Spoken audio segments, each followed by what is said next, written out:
Hi everyone. Great to have you here at Black Magic. Get comfortable because today we're presenting what if Harry absorbed the Philosopher's Stone at age 5 and became the youngest immortal wizard in history. Before we start, a gentle reminder, if you love stories like this, please like and subscribe. It helps the algorithm show our videos to more people. And now, the moment you've been waiting for. Chapter 1. The Accident of Eternity. Harry Potter pressed himself against the back wall of the cupboard under the stairs, his small 5-year-old frame shaking slightly as heavy footsteps thundered above. Dust sprinkled down from the ceiling with each impact. Uncle Vernon was angry again. Really angry this time. "Boy! Where are you hiding?" Vernon's voice boomed through the house. Harry wrapped his arms around his knees and tried to make himself smaller. He hadn't meant to turn his teacher's wig blue. He didn't even know how it happened. One moment Mrs. Perkins was yelling at him for something Dudley had done, and the next, her brown wig had suddenly turned bright blue. Everyone had laughed. Everyone except Harry, who knew exactly what would happen when Uncle Vernon found out. The cupboard door rattled violently. Harry held his breath. "Vernon, the neighbors." Aunt Petunia hissed from somewhere in the hallway. The rattling stopped. Harry exhaled silently, counting to 10 like he always did when he was scared. Uncle Vernon wouldn't try to get him now, not while Aunt Petunia was worried about what the neighbors might think. They'd wait until after dinner. Harry's stomach growled. He hadn't eaten since breakfast, a single piece of toast and a glass of water. His punishment for existing had started early today. Once the thundering footsteps retreated to the kitchen, Harry carefully pushed open his cupboard door. The coast was clear. If he could just sneak outside before dinner, he might avoid the worst of Uncle Vernon's anger. Maybe by tomorrow, they'd have forgotten about the blue wig.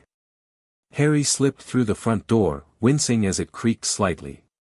The summer evening air felt warm against his face. Freedom, at least for a few hours. "Hey, freak!" Harry's heart sank. Dudley and his gang were lounging on the front lawn, clearly bored and looking for entertainment. Harry was always their favorite form of amusement. "Where'd you think you're going?" Dudley pushed himself up from the grass, his pudgy face stretching into a mean grin. "Dad's looking for you. You're in big trouble." "Leave me alone, Dudley," Harry said, already backing away. "Get him!" Dudley shouted, and his friends scrambled to their feet. Harry ran. He'd gotten good at running, had to be, with Dudley and his gang always chasing him. He darted between houses, jumped over garden fences, and squeezed through gaps too small for Dudley's bulk. Their shouts faded behind him as he raced toward the small wooded area at the end of Magnolia Crescent.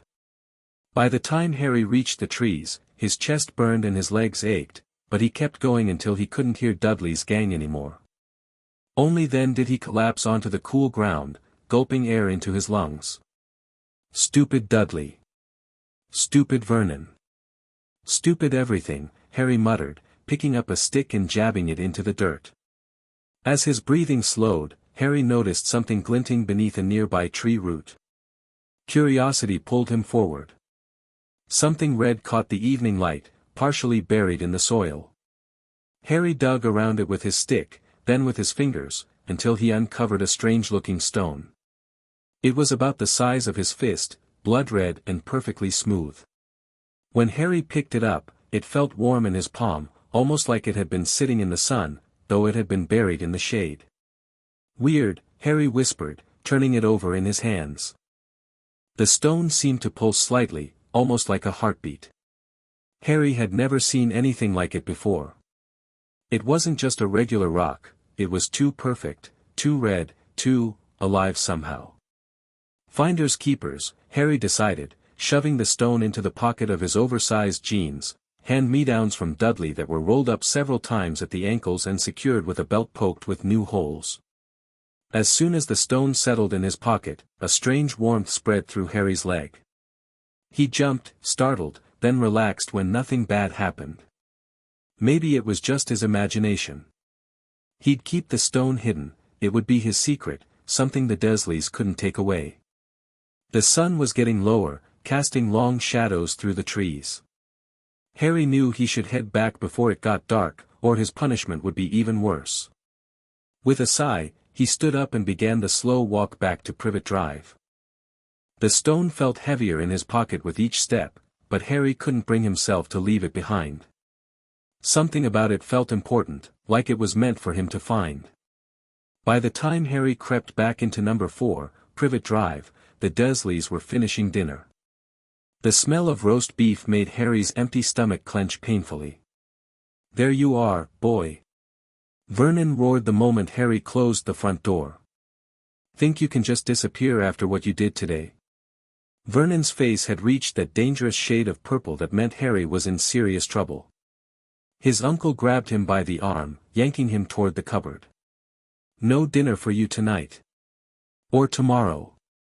Maybe that'll teach you not to embarrass Dudley at school with your freakishness." Harry didn't struggle, it only made things worse. "I didn't do anything to Dudley. It was Mrs. Perkins' wig that." Vernon's grip tightened painfully. "Don't you dare talk back to me. You know what you did." He shoved Harry into the cupboard with enough force that Harry stumbled and fell onto his thin mattress. The door slammed shut, the lock clicking into place. "You'll stay in there until you learn some respect," Vernon shouted through the door. In the darkness, Harry bit his lip to keep from crying. He wouldn't give them the satisfaction. Besides, he was used to this by now, the hunger, the darkness, the loneliness. It was just another day at the Dursleys. He reached into his pocket and pulled out the red stone. Even in the darkness of the cupboard, it seemed to glow faintly, casting a dim red light over Harry's small space. Harry ran his finger over its smooth surface, finding comfort in its warm touch. For some reason, holding it made him feel less alone. "At least I have you," he whispered to the stone. Harry tucked the stone under his pillow when he heard Dudley thumping up the stairs to bed. The whole cupboard shook with each heavy step. He'd show his new treasure to no one, not even a passing glimpse. That night, Harry dreamed of red light and strange symbols. In the dream, he could understand languages he'd never heard before, and knowledge flowed through him like water. He dreamed of growing taller, stronger, watching centuries pass like minutes. He dreamed of living forever. Harry woke with a start when Vernon pounded on his cupboard door the next morning. "Up! Get up! You need to make breakfast." Harry blinked groggily, the strange dream still swirling in his mind. He felt underneath his pillow, relaxing when his fingers touched the smooth surface of the stone. It hadn't been taken while he slept. "Coming, Uncle Vernon," Harry called, his voice still thick with sleep. He carefully wrapped the stone in an old sock and tucked it into the farthest corner of his cupboard, hidden behind a loose board. No one ever cleaned in here except him, so it should be safe. The day passed in a blur of chores and hunger. Harry's stomach cramped painfully by the afternoon, but Vernon had been serious about no meals. Petunia watched him like a hawk as he weeded the garden, ensuring he didn't sneak any food. By evening, Harry's hands were blistered from housework, his head pounding from lack of food. When he was finally allowed back to his cupboard, he collapsed onto his mattress, too tired even to cry. In the darkness, he reached for his hidden stone, needing its strange comfort. As his fingers wrapped around it, the stone seemed to pulse more strongly than before, its warmth seeping into Harry's cold fingers. "I wish I didn't have to live here," Harry whispered to it. "I wish I was stronger, so they couldn't hurt me anymore." The stone grew warmer in his hand, almost hot but not painful. Harry stared at it in the darkness, wondering why it seemed to respond to his words. Was he imagining things? Hunger could make people see strange things, he knew that much. A sudden commotion upstairs made Harry quickly hide the stone again. Heavy footsteps approached his cupboard, and the door was yanked open. Vernon stood there, his face contorted with rage, holding a crumpled letter in his hand. "What is the meaning of this?" he demanded, thrusting the letter toward Harry. Harry squinted in the sudden light. I don't know what that is, Uncle Vernon. Don't play dumb with me, boy. This letter came from your school. Your teacher says Dudley told her he saw you stealing food from other children's lunch boxes. Vernon's voice rose with each word. Harry's heart sank. Another of Dudley's lies, but of course, the Dursleys would believe their precious son over him. I didn't steal anything, Harry said quietly.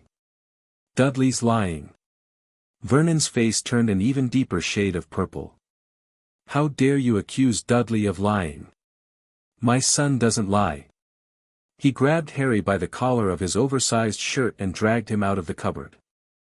Harry's feet scrambled to find purchase on the floor as Vernon pulled him toward the kitchen. Petunia. The boy's calling our Dudley a liar now. Vernon shouted. Aunt Petunia appeared from the living room, her horse-like face pinched with displeasure. Ungrateful, after all we've done for him.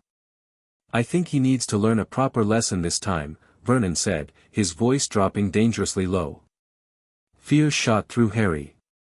Vernon had threatened before, had locked him in his cupboard without food, had even cuffed him on the head, but something in his uncle's tone was different this time. More serious. Vernon shoved Harry roughly against the kitchen counter. You will apologize to Dudley for accusing him of lying, and then you will write a letter to your teacher admitting what you did. But I didn't do anything, Harry insisted, knowing he should stay quiet but unable to accept punishment for something he hadn't done. Vernon raised his hand, and for the first time in Harry's life, he saw his uncle fully intend to strike him, not just a smack, but a real blow.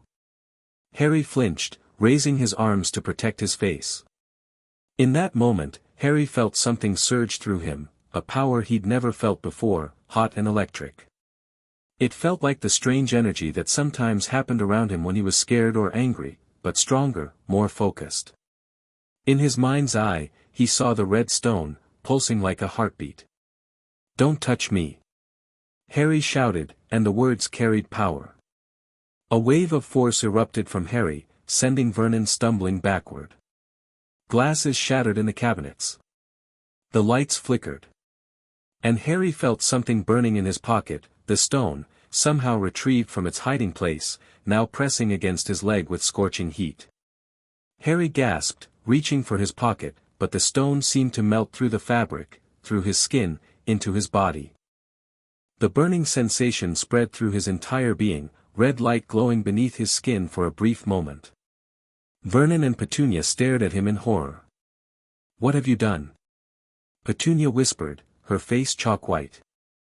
Harry looked down at his hands, which were glowing faintly red before the light faded into his skin. The burning sensation was gone, replaced by a strange warmth flowing through his veins. The stone was nowhere to be seen, but Harry could feel it, inside him now, somehow part of him.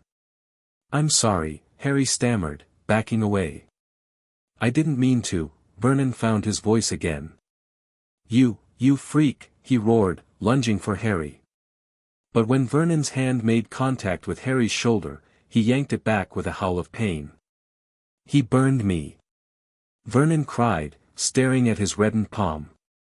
Harry took advantage of the moment to dart past his aunt and uncle, back to the safety of his cupboard. He slammed the door shut behind him, his heart pounding so hard he thought it might burst from his chest. What had just happened? The stone, it had disappeared into him. And now Vernon couldn't touch him without getting burned. Was this more of the strange things that sometimes happened around him, or something else entirely? Harry pressed his hands against his chest, feeling his racing heartbeat.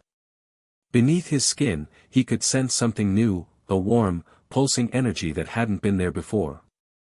The stone wasn't in his pocket anymore because it was inside him now. Somehow, he knew this with absolute certainty.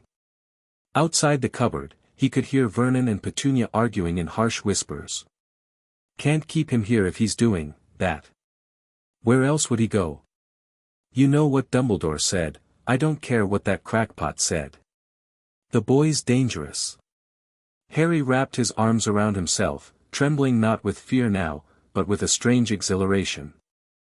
For the first time in his life, the Dursleys were afraid of him. They couldn't hurt him anymore.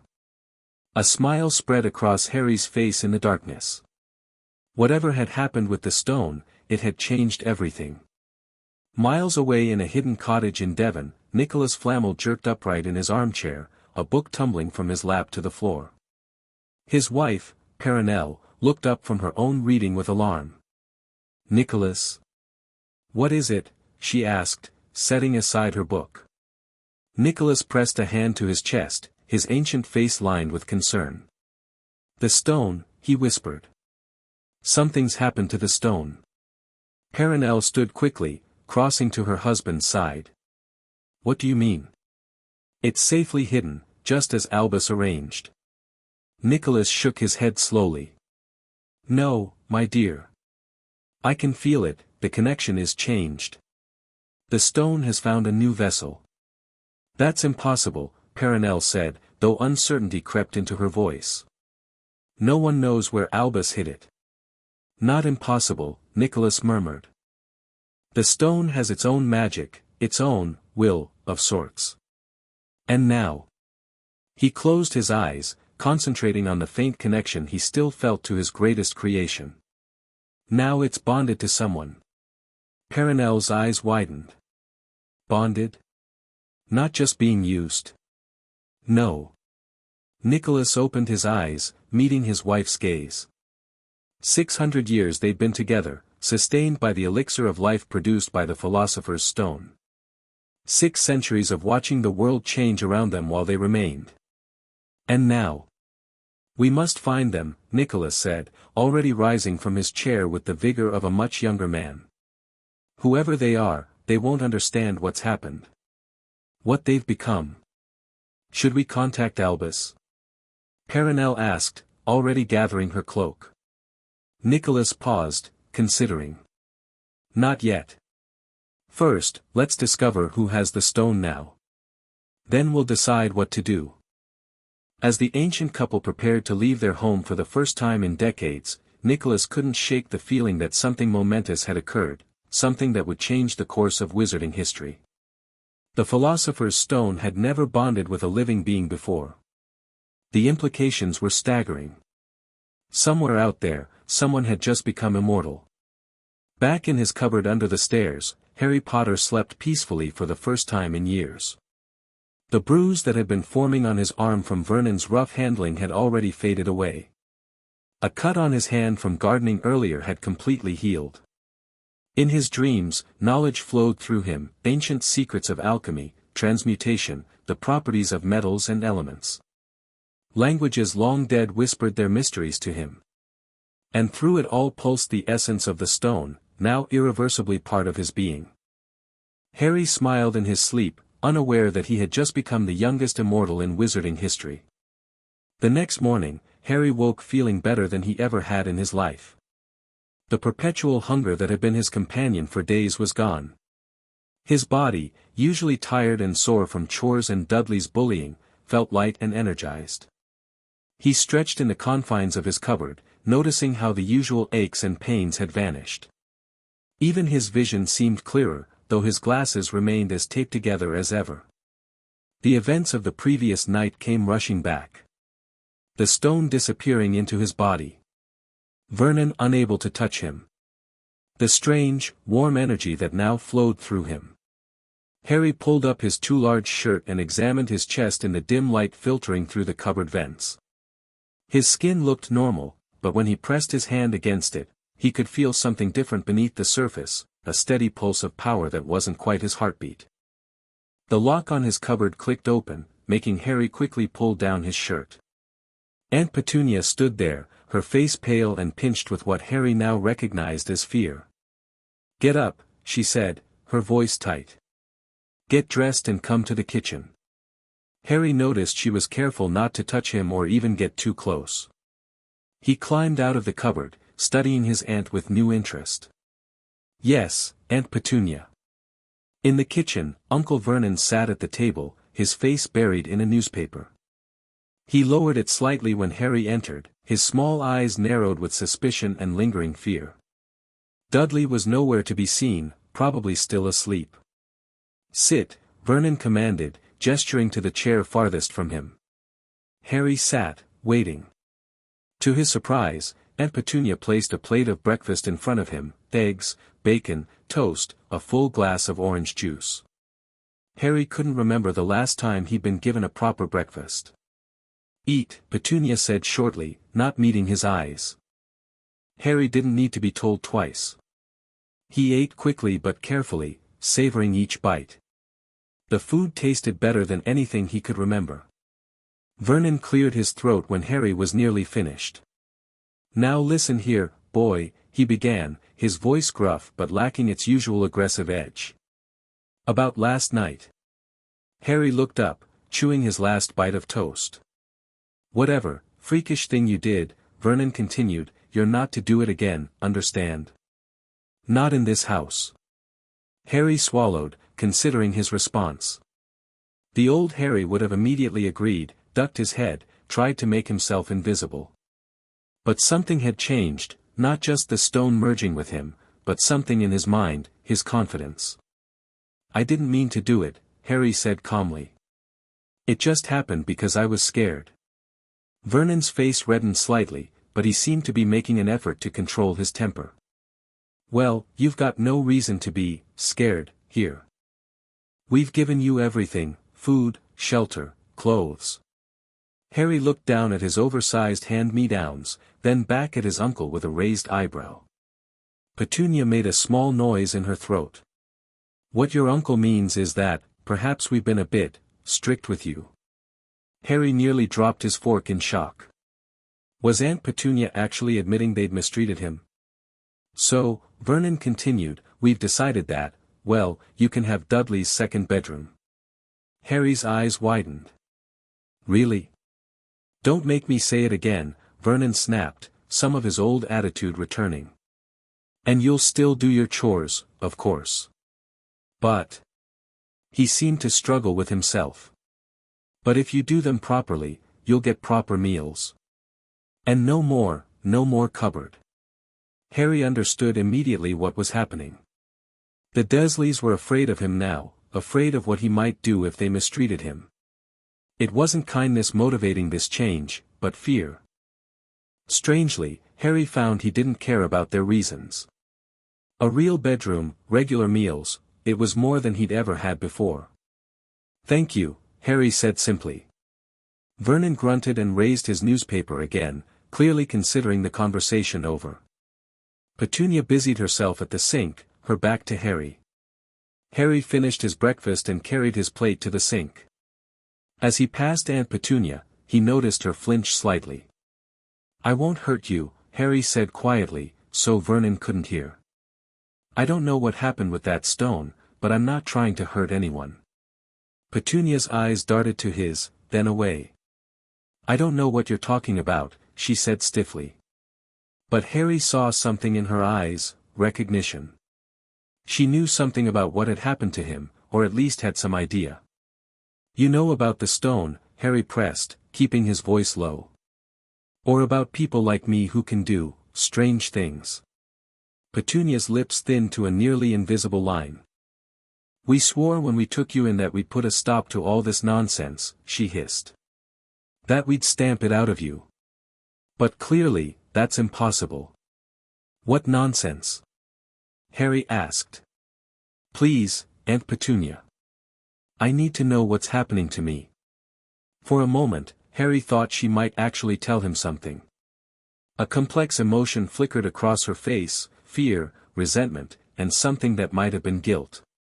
But then she hardened again. "Take your things to Dudley's second bedroom," she said curtly. "And then start on your chores. The garden needs weeding." Harry sighed but didn't push further. He'd learned something important: Aunt Petunia knew more than she was letting on. Maybe one day, she'd tell him. He headed back to his cupboard to collect his few possessions, his mind racing with possibilities. If the Dursleys were going to leave him alone now, he'd have more freedom to figure out exactly what the stone had done to him. Because one thing was certain: Harry Potter was no longer just an ordinary boy. Albus Dumbledore stood in Nicholas Flamel's study, his long fingers steepled beneath his chin as he absorbed what his old friend had just told him.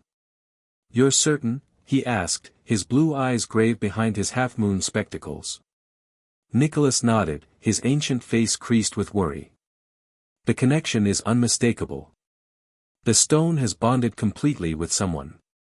And you have no idea who? Only that they're in Britain, Nicholas replied. The connection is strongest here. We've been searching for days, but whoever has the stone now, they're either hidden or untraceable by conventional means. Dumbledore paced the length of the study, his purple robe swishing softly against the floor.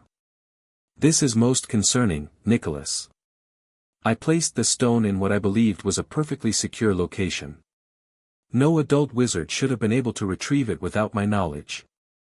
Perhaps it wasn't retrieved by conventional means, Perenelle suggested from her seat by the fireplace. The stone has its own magic, Albus. You know this. Dumbledore stopped pacing. Are you suggesting the stone moved itself? Nicholas and Perenelle exchanged glances. It's not impossible, Nicholas said slowly. The stone was my greatest creation, but even I don't fully understand all its properties. It contains such concentrated magical power. And now that power is inside a living person, Dumbledore concluded, his expression grave. The consequences could be catastrophic. Or miraculous, Perenelle countered gently. We simply don't know. Dumbledore sighed, suddenly looking every one of his considerable years. I must take responsibility for this, Nicholas. I suggested moving the stone from Gringotts, convinced you it would be safer under my protection. We agreed with your reasoning, Nicholas reminded him. Voldemort's followers are still at large, and the stone would be a powerful temptation. And now it's fallen into unknown hands anyway, Dumbledore said. We must find whoever has bonded with the stone before they fully realize what they possess, or worse, before others discover them. We'll continue searching, Nicholas promised. But Albus, if the stone has truly bonded, not just been used for the elixir but actually merged with a living being. Yes. Dumbledore prompted when Nicholas trailed off. Then we may be dealing with the first true immortal the wizarding world has ever known, Nicholas finished quietly. Not someone who can extend their life indefinitely, like Perenelle and myself, but someone who cannot die at all. The implication hung heavy in the air. Even Nicholas and Perenelle would eventually die if they stopped taking the elixir of life. But someone who had bonded with the stone itself might be truly deathless. Then for their sake, as much as for the world's, Dumbledore said, we must find them quickly. Immortality is a heavy burden for any soul to bear. Harry spent the next week exploring his new abilities. The Dursleys gave him a wide berth, clearly still frightened by what had happened that night in the kitchen. Dudley had been told some version of events that made him pale whenever Harry entered a room. It was a novel experience, being feared rather than bullied, but Harry found he didn't particularly enjoy it. Still, the newfound freedom was exhilarating. For the first time in his life, Harry had space, regular meals, and time to himself. The Dursleys still made him do chores, but they were more reasonable now, and they no longer locked him up afterward. In the privacy of Dudley's second bedroom, now his bedroom, Harry experimented. He discovered that small cuts and bruises healed almost instantly. When he accidentally cut his finger while helping Aunt Petunia prepare dinner, the wound sealed itself before his eyes, leaving no trace.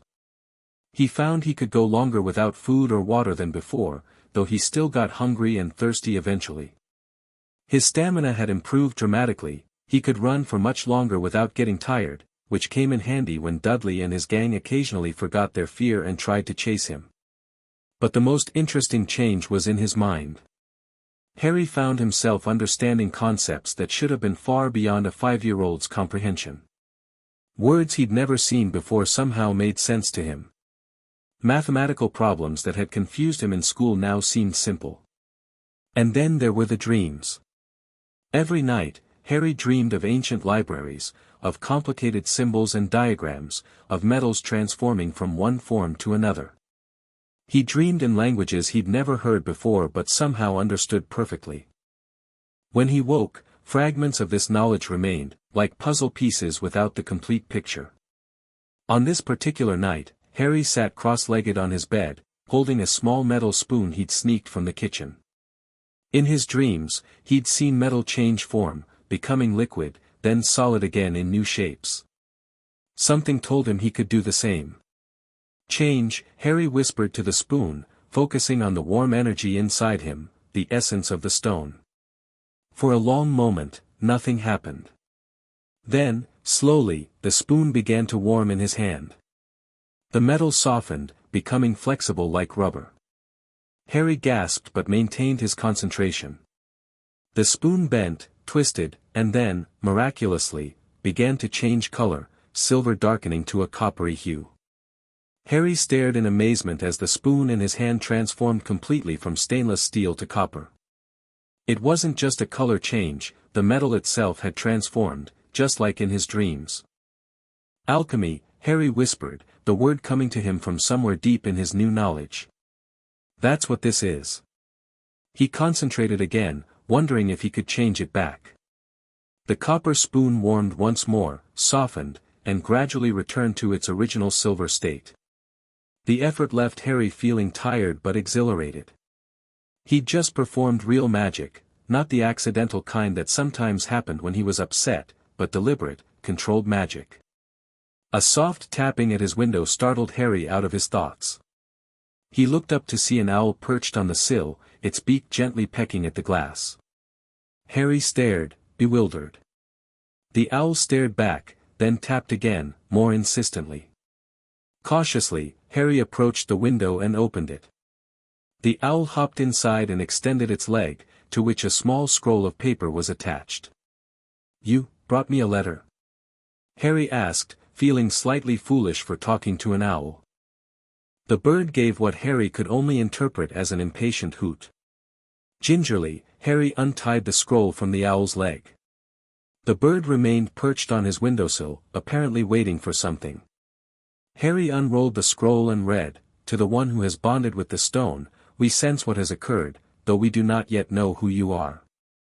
The Philosopher's Stone is a powerful artifact of tremendous magical significance.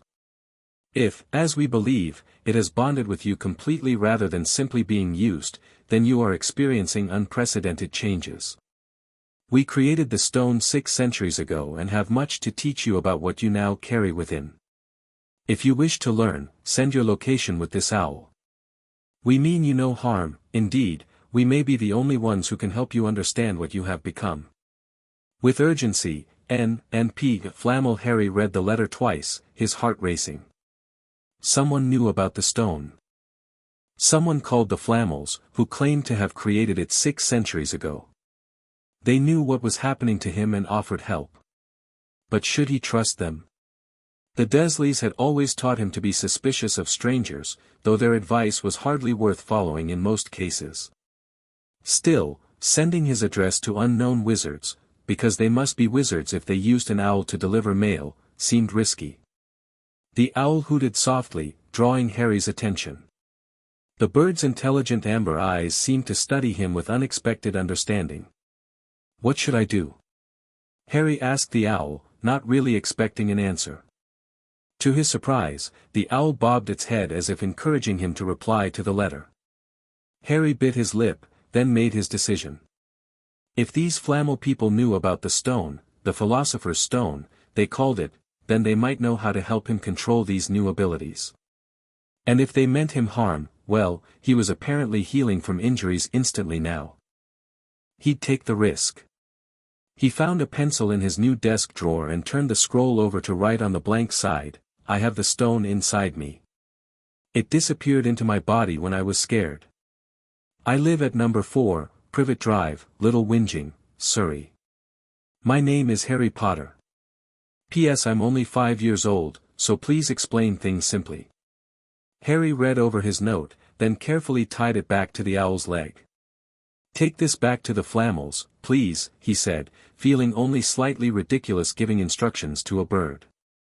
The owl gave a soft hoot that somehow sounded approving, then spread its wings and launched into the night sky. Harry watched until the owl disappeared from sight, then closed his window. He sat back on his bed, holding the transformed spoon in his hand and wondering what would happen next. For better or worse, he had just announced his existence to the wizarding world. Nicholas and Perenelle Flamel stared at the response in stunned silence. "Harry Potter," Nicholas finally whispered. "The boy who lived." Perenelle's aged hand trembled as she covered her mouth. "A child. The stone has bonded with a 5-year-old child." "This changes everything," Nicholas said, already moving to gather his traveling cloak. "We must go to him immediately." "Should we inform Albus?" Perenelle asked, also preparing to leave. Nicholas hesitated. "Not yet. Albus will have his own ideas about what should be done, and I fear they may not align with what's best for the boy." "Nicholas," Perenelle said softly, "if the stone has truly bonded with Harry Potter of all people, then fate has a strange sense of humor indeed," Nicholas finished. "The boy who somehow survived the killing curse now carries the one object that grants eternal life." They shared a look of deep understanding, the kind that only comes from centuries of partnership. "We'll need to teach him," Perenelle said. "Guide him." "Yes," Nicholas agreed. "And protect him. There are many who would use him for their own purposes if they discovered what he now is." Perenelle nodded gravely. "Then let's not delay. Harry Potter has waited long enough for someone to help him." Harry couldn't sleep that night. He kept replaying the letter in his mind, wondering about these Flamel people and what they might tell him. 6 centuries old, they claimed. Was that even possible? But then, the stone inside him, the Philosopher's Stone, was apparently capable of extraordinary things. Around midnight, a soft pop outside his window made Harry sit up straight in bed. He peered through the glass and saw 2 figures standing in the Dursleys' back garden, looking up at the house. Even in the dim moonlight, Harry could tell they were unusually dressed, in long robes, like something out of a history book. One of the figures, a tall, thin man with silver hair, raised what looked like a stick toward Harry's window. A moment later, Harry heard a gentle voice inside his head, "Harry Potter. We are Nicholas and Perenelle Flamel. May we speak with you?" Harry gasped, looking around his room as if expecting to find someone hiding there. The voice had been so clear, yet he knew instinctively it had been placed directly into his mind. "Don't be alarmed," the voice continued. "This is simple magic, a variation of the Patronus message spell. We received your note and came immediately. If you'll allow us entry to your home, we can help you understand what's happened to you." Harry hesitated only briefly before responding in a whisper, hoping somehow they would hear him. "How do I know I can trust you?" As if in answer, the silver-haired man below raised his stick again. A soft golden light floated up from it, coalescing into a small, glowing bird that flew directly to Harry's window.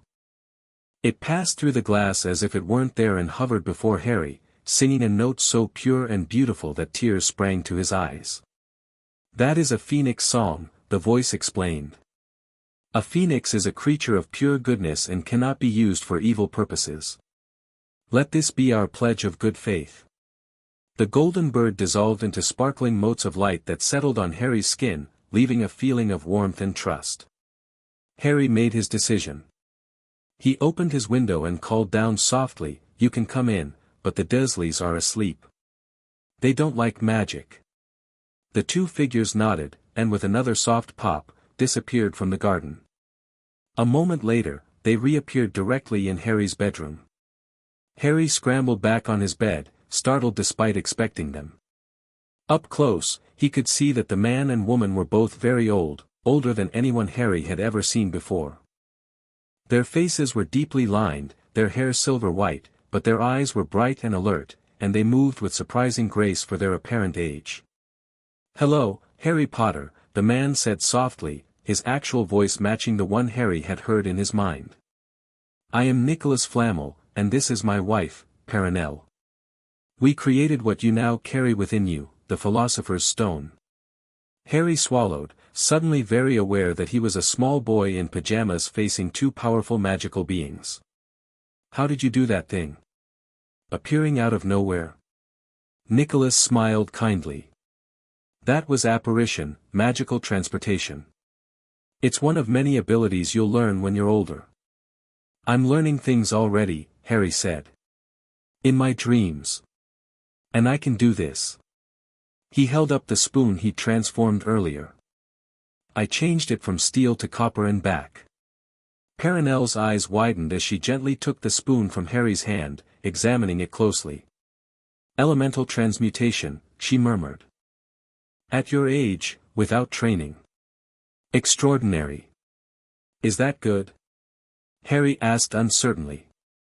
It's unprecedented, Nicholas replied, sitting carefully on the edge of Harry's bed. Harry, what happened exactly? How did the stone come to be inside you? Harry explained how he'd found the red stone in the woods, how it had seemed to respond to him, and finally how it had disappeared into his body when Uncle Vernon tried to hurt him. The Flamels exchanged concerned glances. The stone was supposed to be safely hidden, Nicholas said. It seems it somehow called to you. Am I in trouble? Harry asked, a lifetime with the Dursleys having taught him that unusual events usually led to punishment. No, dear child, Perenelle said gently, sitting beside her husband. You've done nothing wrong. But you've experienced something unique in magical history, a complete bonding with the Philosopher's Stone. What does that mean? Harry asked. Your letter said you've had it for 600 years. Are you, immortal? Not exactly, Nicholas explained. The stone produces the elixir of life, which extends life indefinitely as long as one continues to drink it. Perenelle and I have lived for over 6 centuries this way. But you, Perenelle continued, her expression serious but kind, have actually absorbed the stone itself. We believe this means you may have become truly immortal, unable to age or die. Harry's eyes widened. Forever. I'll live forever. We believe so, Nicholas said carefully. Though this is unprecedented, so we cannot be entirely certain of all the effects. Harry fell silent, trying to process this information. Immortality. Never aging. Never dying. At 5 years old, the concept was almost impossible to fully grasp. Are there others like me? He finally asked. The Flamels shook their heads. No, Harry, Perenelle said gently. You are unique. Which is why we came as soon as we received your note. You'll need guidance to understand and control your new abilities. The Dursleys won't like it, Harry said, glancing nervously at his bedroom door. They hate anything not normal. Nicholas and Perenelle exchanged another look. Perhaps, Nicholas suggested carefully, you might consider coming to stay with us instead. We have a home where you could learn about magic openly, without fear. Harry's heart leapt at the possibility of leaving the Dursleys, but caution made him hesitate. Why would you want me to live with you? Because we're responsible for the stone, Nicholas said simply. And now, by extension, for you. We've never had children of our own, but we've had many students over the centuries.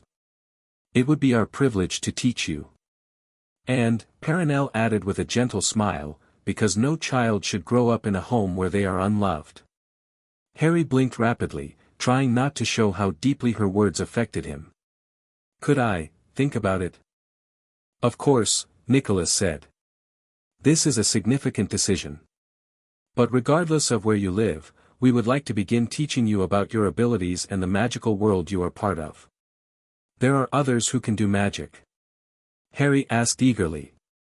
Many, Perenelle confirmed. You are a wizard, Harry. You would have been one even without the stone. Your parents were magical too. Harry's jaw dropped. My parents? But Aunt Petunia said they died in a car crash, and that my dad was unemployed and, a car crash. Nicholas interrupted, his voice sharp with sudden anger. Lily and James Potter did not die in a car crash. They were murdered protecting you from a dark wizard, the most terrible of our time. Harry stared, his mind reeling. Murdered? By a wizard? Perenelle took his small hand in her ancient one. There is much you don't know about your past, Harry. Much that has been kept from you. If you'll allow us, we'd like to tell you the truth. Harry nodded mutely, unable to speak past the lump in his throat. For the next hour, the Flamels gently explained to Harry about the wizarding world, about Voldemort and the war, about how his parents had defied the Dark Lord 3 times before being killed trying to protect their son. They told him how he, somehow, had survived the killing curse, leaving only the lightning bolt scar on his forehead, and how Voldemort had disappeared that night. "You're famous in our world," Nicholas told him. "Known as the boy who lived. No one has ever survived the killing curse before." Harry touched his scar, seeing it in a new light. "Is that why I could absorb the stone? Because I survived this curse?" "Perhaps," Perenelle said thoughtfully. "Magic works in mysterious ways, and your survival that night was unprecedented. Now, your bonding with the stone is also unprecedented. There may be a connection. So what happens now?" Harry asked, feeling overwhelmed by all he'd learned. "Now," Nicholas said, "we begin your education. Slowly, at your own pace. You're very young still, and there's no rush, you have all the time in the world." The phrase hit Harry with sudden force. All the time in the world. Because he was immortal now. He might live forever. Will I still grow up?" he asked, a new worry occurring to him. "We believe so," Perenelle reassured him. "The stone doesn't stop natural growth in children. But once you reach adulthood, you'll likely stop aging." Harry tried to imagine living for centuries, like the Flamels. Watching everyone around him grow old and die. It was too big a concept to fully comprehend. "I think," Harry said slowly, "I'd like to stay with you. Learn about magic. About the stone. If you really want me." The Flamels beamed at him. "We would be honored, Harry," Nicholas said. "But we should do this properly, with the Dursleys' knowledge, if not their blessing. Magic can help smooth the transition, but we won't simply take you in the night." "They might be glad to be rid of me," Harry said with a small, sad smile. "They never wanted me in the first place." Perenelle's eyes flashed with a hint of anger. "Then they are fools who cannot recognize the extraordinary child before them, even without the stone." Harry ducked his head, unused to such praise. "When can we tell them?" "Tomorrow," Nicholas decided. "We'll return in the morning and speak with your aunt and uncle. For tonight, rest and process what you've learned. We've given you much to think about." Harry nodded, suddenly aware of how tired he felt. Despite all his new energy and healing abilities, he was still a 5-year-old who should have been asleep hours ago. "We'll leave you to sleep now," Perenelle said, standing and smoothing her robes. "But we'll be back first thing tomorrow. Promise?" Harry asked, hating how childish and needy he sounded but unable to help himself. "We promise," Nicholas said solemnly. "The Philosopher's Stone has been our life's work and responsibility for 6 centuries. Now that responsibility extends to you, Harry Potter. We will not abandon you." Perenelle leaned down and, to Harry's surprise, placed a gentle kiss on his forehead. "Sleep well, child. Tomorrow begins your new life." With a soft pop, the Flamels disappeared, leaving Harry alone in his bedroom once more. Harry lay back on his pillow, his mind spinning with everything he'd learned. Magic was real.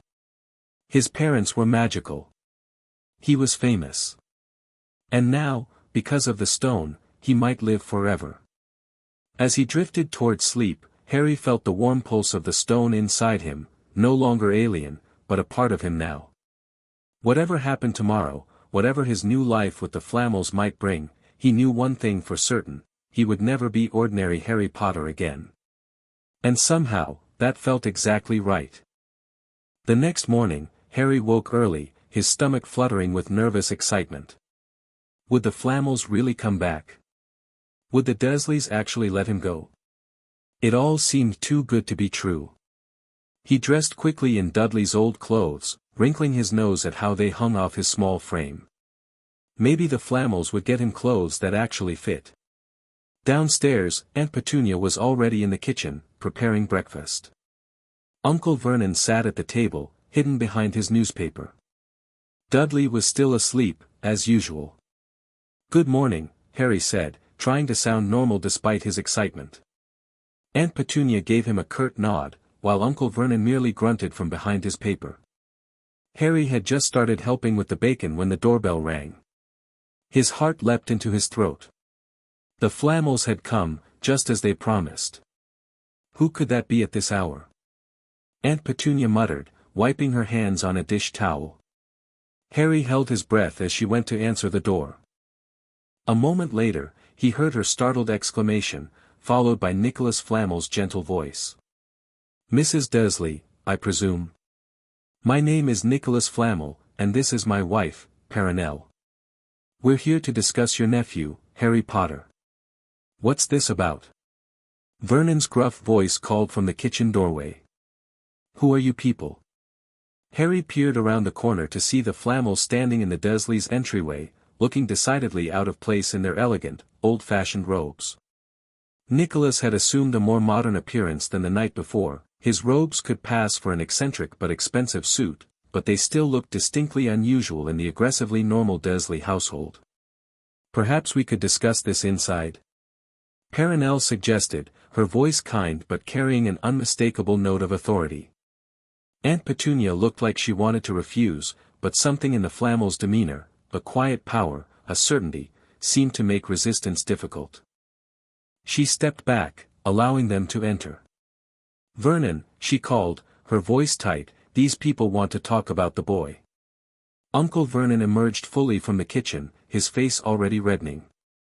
"Now see here," Nicholas raised a hand, and Vernon fell silent mid-sentence, his mouth working but no sound emerging. "My apologies for the silencing charm," Nicholas said calmly. "But we have important matters to discuss, and time is precious. Shall we sit?" The sheer impossibility of what had just happened seemed to stun the Dursleys into compliance. They moved woodenly to the living room, sitting together on the sofa while the Flamels took the armchairs opposite. Harry hovered uncertainly in the doorway until Perenelle beckoned him in with a gentle smile. "Come, Harry. This concerns you most of all." Harry entered the room and stood beside Perenelle's chair, drawing comfort from her proximity. Nicholas waved his hand, and Vernon suddenly found his voice again. "What did you do to me?" he demanded, though with considerably less bluster than usual.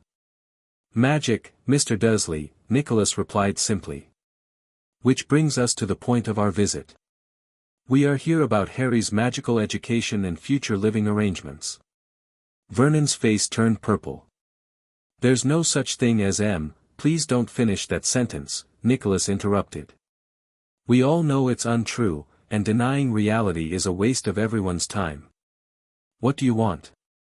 Petunia asked, her voice tight and her eyes darting nervously between the Flamels and Harry. "We wish to take Harry into our care," Perenelle said directly. "To educate him properly about his magical heritage and abilities, which are considerable." "You want him?" Vernon asked, sounding incredulous. "You want to take the boy?" "Yes," Nicholas confirmed. "With your permission, of course, though I suspect you'll find the arrangement beneficial to all parties." Aunt Petunia's eyes narrowed suspiciously. "Why would you want him? Who are you people, really?"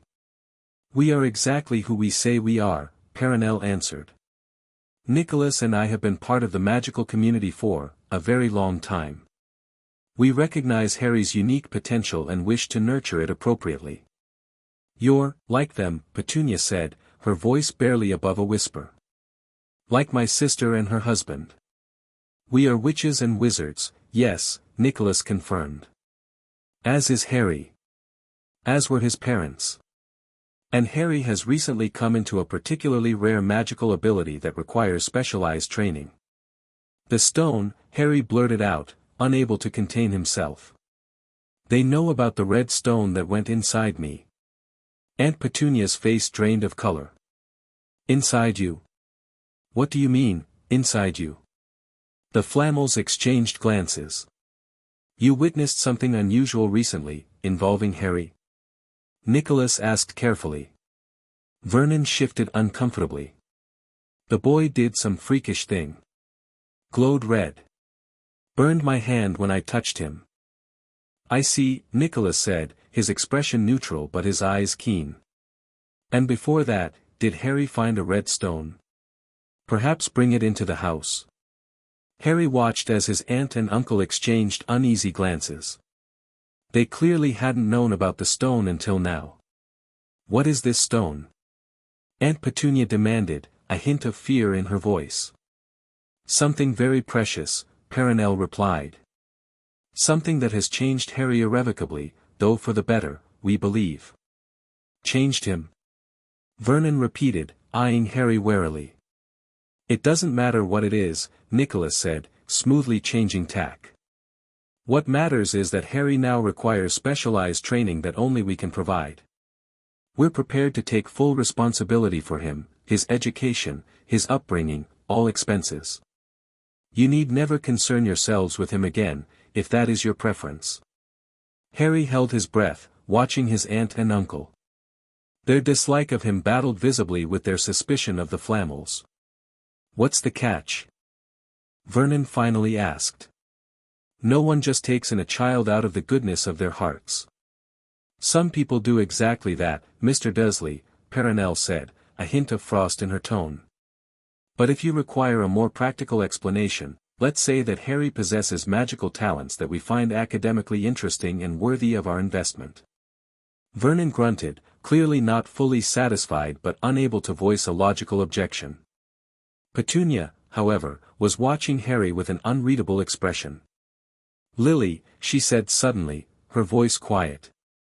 "Lily was talented too." "That's what they all said." Harry stared at his aunt. It was perhaps the first time he'd ever heard her speak his mother's name without contempt. "Yes," Nicholas agreed gently. "Lily Potter was an extraordinarily gifted witch. Harry has inherited her talents and more." Petunia's lips thinned, but she seemed to come to a decision. "You'll take full responsibility? Financial, legal, everything?" "Everything," Perenelle confirmed. "We have the resources and the desire to give Harry the upbringing he deserves." "And you won't bring him back here?" "No holidays, no summers." Harry flinched slightly at the baldness of her rejection, though he'd expected nothing less. "Harry will be welcome to visit if he wishes," Nicholas said firmly. "This is, after all, his family home. But he will primarily reside with us, yes." Vernon cleared his throat. "What about paperwork? The authorities? People ask questions when children disappear." "The magical world has ways of handling such transitions smoothly," Perenelle assured him. "No awkward questions will be asked. As far as your neighbors and acquaintances will know, Harry has gone to live with distant relatives who are better equipped to handle his special needs." The phrase special needs seemed to satisfy the Dursleys, providing them with a face-saving explanation. "Well," Vernon said, glancing at his wife, "if you're sure." "We're sure," Nicholas confirmed. "We can complete the necessary arrangements today, if that suits you." Harry could hardly believe what was happening. It seemed too easy, too quick. After years of misery with the Dursleys, he was suddenly being offered escape. "Harry," Perenelle said gently, turning to him. "This is your choice as well. Do you wish to come live with us, to learn about magic and your unique abilities?" Harry nodded without hesitation. "Yes. Please."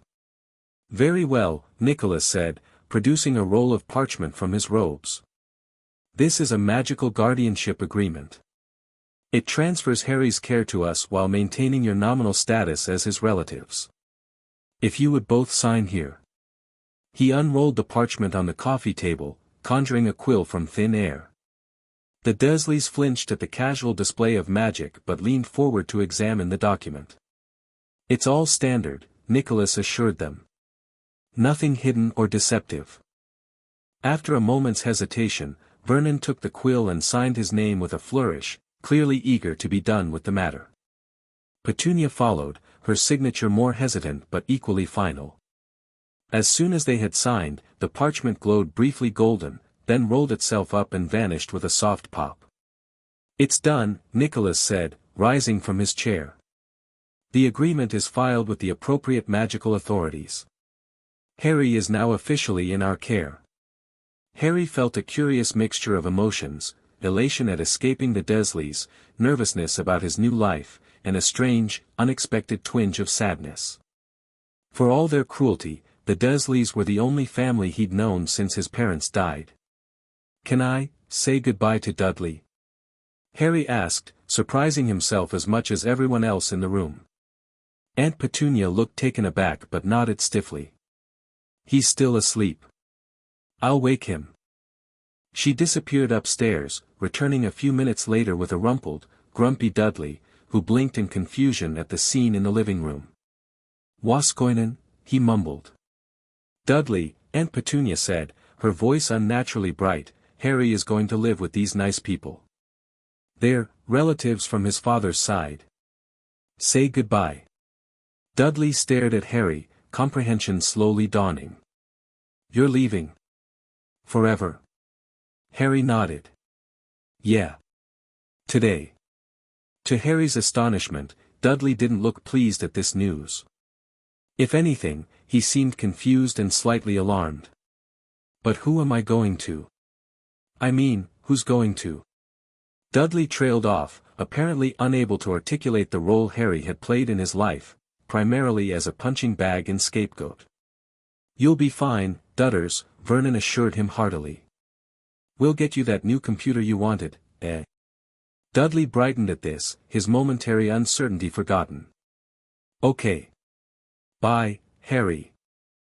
It wasn't much of a farewell, but Harry hadn't expected more. "Goodbye, Dudley." Harry turned to his aunt and uncle. Despite everything, he felt he should say something. "Thank you for taking me in. After my parents died." Vernon grunted uncomfortably. Petunia's expression remained pinched, but she gave a slight nod of acknowledgement. "Do you need to gather your belongings, Harry?" Perenelle asked gently. Harry thought of the few oversized clothes, the broken toy soldiers, the thin blanket in his new bedroom, formerly Dudley's second bedroom. "There's nothing I want to take." Nicholas nodded understanding. "Then we shall provide everything you need." "One moment," Petunia said suddenly, disappearing upstairs again. When she returned, she was holding a small box, which she thrust stiffly toward Harry. "These were your mother's. I was going to give them to you when you were older, but, well, you might as well have them now." Harry took the box with trembling hands. "Thank you," he whispered, clutching it to his chest. Perenelle placed a gentle hand on Harry's shoulder. "Are you ready, Harry?" Harry looked around the Dursley home one last time, at the cupboard under the stairs where he'd spent most of his life, at the immaculate kitchen where he'd cooked countless meals he wasn't allowed to eat, at the family photos on the walls that never included him. "Yes," he said firmly. "I'm ready." Nicholas held out his hand, which Harry took without hesitation. Perenelle placed her hand on his other shoulder.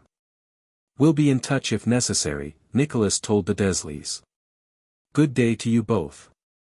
And with a soft pop, they disappeared from number 4, Privet Drive, leaving the Dursleys staring open-mouthed at the empty space where they had stood.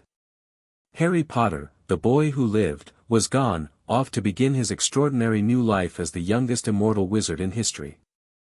Chapter 2, The Immortal's Education. Harry sprinted through the dense forest, leaping over fallen logs and ducking under low-hanging branches. The morning dew soaked his shoes, but he barely noticed. 3 years of living with the Flamels had transformed the once scrawny 5-year-old into a nimble 8-year-old who moved like water through the woodland surrounding their home. "Can't catch me," he called back over his shoulder, grinning as he heard Nicholas huffing behind him. "Don't be so sure, young man." The ancient alchemist's voice carried through the trees, surprisingly strong for someone who looked like he belonged in a museum. Harry laughed, picking up speed. He reached a small creek and launched himself across, clearing the 6-foot gap easily. Landing lightly on the other side, he turned to watch his mentor. Nicholas approached the creek, his silver beard fluttering in the breeze. With a wink at Harry, he simply took a step forward, and appeared instantly on the other side. "That's cheating," Harry complained, though his green eyes sparkled with amusement. "You said no apparition during training." Nicholas placed a hand on Harry's shoulder. "I said you couldn't use apparition. I made no such promises about myself. When will I learn to do that?" "When you're older. It's dangerous to attempt before your magic fully stabilizes. Even for you." Nicholas ruffled Harry's perpetually messy black hair. "Besides, you're doing quite well without it. Your physical abilities have grown remarkably." Harry beamed at the praise. "Race you back to the house?" "Go on, then. I'll take a more dignified pace." Harry shot off like an arrow, darting between trees with practiced ease. He loved these morning runs with Nicholas. They made him feel normal, like a regular kid playing with his grandfather, not an immortal magical anomaly learning from a 600-year-old alchemist. The Flamel home came into view as Harry burst from the tree-line, a sprawling stone cottage nestled in a hidden valley in the Welsh countryside, protected by layers of magical defenses that made it unplottable and invisible to muggles. Harry had come to love every inch of the place over the past 3 years. Perenelle stood in the garden, her silver hair gleaming in the sunlight as she harvested herbs. She looked up at Harry's approach, her ancient eyes crinkling with affection. "Back so soon? Where's Nicholas?" "Taking the scenic route," Harry replied, dropping to sit cross-legged beside her. "He cheated again." Perenelle laughed, a sound like wind chimes that never failed to make Harry smile. "He always does. 600 years, and he still hates losing." Harry plucked a sprig of rosemary, twirling it between his fingers. With a small pulse of concentration, drawing on the warm energy that constantly flowed through him from the stone, the herb transformed from green to golden, its properties magically enhanced. "Very good," Perenelle murmured, taking the transformed herb from him. "Your transmutation gets more precise every day." "I've been practicing." Harry picked another herb, timed this time, and repeated the process. This one turned silver instead of gold, and he frowned. "Still can't control which properties enhance." "That will come with time. And you have plenty of that." The casual reference to his immortality made Harry's stomach tighten slightly. Even after 3 years, he hadn't fully adjusted to the concept of endless life. Who could, really? Nicholas emerged from the forest, strolling at a leisurely pace. "Harry beat me again," he announced cheerfully. "The boy runs like a centaur." "Only because you let me," Harry said, climbing to his feet. "Breakfast is waiting inside," Perenelle said, gathering her basket of herbs. "And then, Harry, we have a special lesson planned." Harry perked up. "What kind of lesson?" "You'll see." Nicholas's eyes twinkled mysteriously. "But I think you'll find it particularly interesting." Inside, the cottage was larger than its exterior suggested, one of many magical enhancements the Flamels had added over centuries. The kitchen smelled of fresh bread and honey, and Harry's mouth watered as they sat down to eat. As Harry devoured his third piece of toast, Nicholas cleared his throat. "Harry, we've been discussing your progress, and we believe it's time to advance your education." Harry looked up, curious. "What do you mean?" "You've mastered the basics of alchemy remarkably quickly," Perenelle said. "Your natural affinity for the stone's powers is unprecedented. And your general magical abilities are developing nicely as well," Nicholas added. "But there's a branch of magic we haven't yet explored with you, one that might prove particularly valuable given your unique situation." "What's that?" Harry asked through a mouthful of eggs. "The mind arts," Perenelle answered. "Specifically, occlumency and legilimency, the magical defense and exploration of the mind." Harry swallowed his food. "You mean like reading thoughts?" "It's far more complex than simple mind reading," Nicholas corrected gently. "Legilimency allows access to memories, emotions, surface thoughts. Occlumency is its counter, the art of protecting your mind from such intrusion. Why do I need to learn that? The Flamels exchanged one of their meaningful glances, the kind that told Harry they were silently communicating in the way only people who'd spent centuries together could do. Because, Harry, Perenelle said carefully, as you grow older and eventually rejoin wider wizarding society, your mind will contain secrets that many would kill to obtain. Harry set down his fork, suddenly not hungry. Because of the stone. Yes, Nicholas confirmed. The Philosopher's Stone is the most sought-after magical object in history. Many have dedicated their lives to finding it, or stealing it. When the wizarding world eventually discovers that it resides within you, they'll come after me, Harry finished quietly. Some will, Perenelle agreed. Others will seek to protect you. But you must be prepared to shield not just your body, but your mind. Particularly from those skilled in legilimency. Like who? Like Albus Dumbledore, for one, Nicholas said. A dear friend and brilliant wizard, but one who believes firmly in working for the greater good, as he defines it. And he might think the greater good means taking the stone from me? Harry asked, unconsciously placing a hand over his chest. He might, Perenelle said gently. Not out of malice, but out of genuine belief that such power shouldn't belong to any single individual, even you. Harry frowned, processing this. But you don't think that? We created the stone, Nicholas replied. We understand it better than anyone. And we've come to believe that its bonding with you was no accident of fate. The stone chose you, Harry, Perenelle added. For reasons we may never fully understand. But we respect that choice. Harry nodded slowly, still getting used to the idea that a magical object had somehow selected him. So you'll teach me to protect my mind?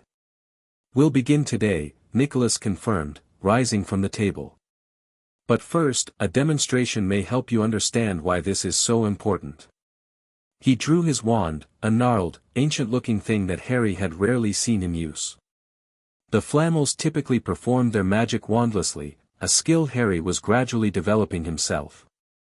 With your permission, Nicholas said formally, I would like to perform a gentle legilimency probe. You'll feel my presence in your mind, but I won't dig deeply or access anything private. Just surface thoughts and recent memories. Harry hesitated, then nodded. Okay. Look into my eyes, Nicholas instructed softly. Harry met the ancient alchemist's gaze. For a moment, nothing happened. Then he felt a strange sensation, like fingers gently rifling through papers in his head. Images flashed before his mind's eye, racing through the forest that morning, transmuting herbs in the garden, dreaming about flying the night before. Then the sensation withdrew, and Harry blinked, slightly dizzy.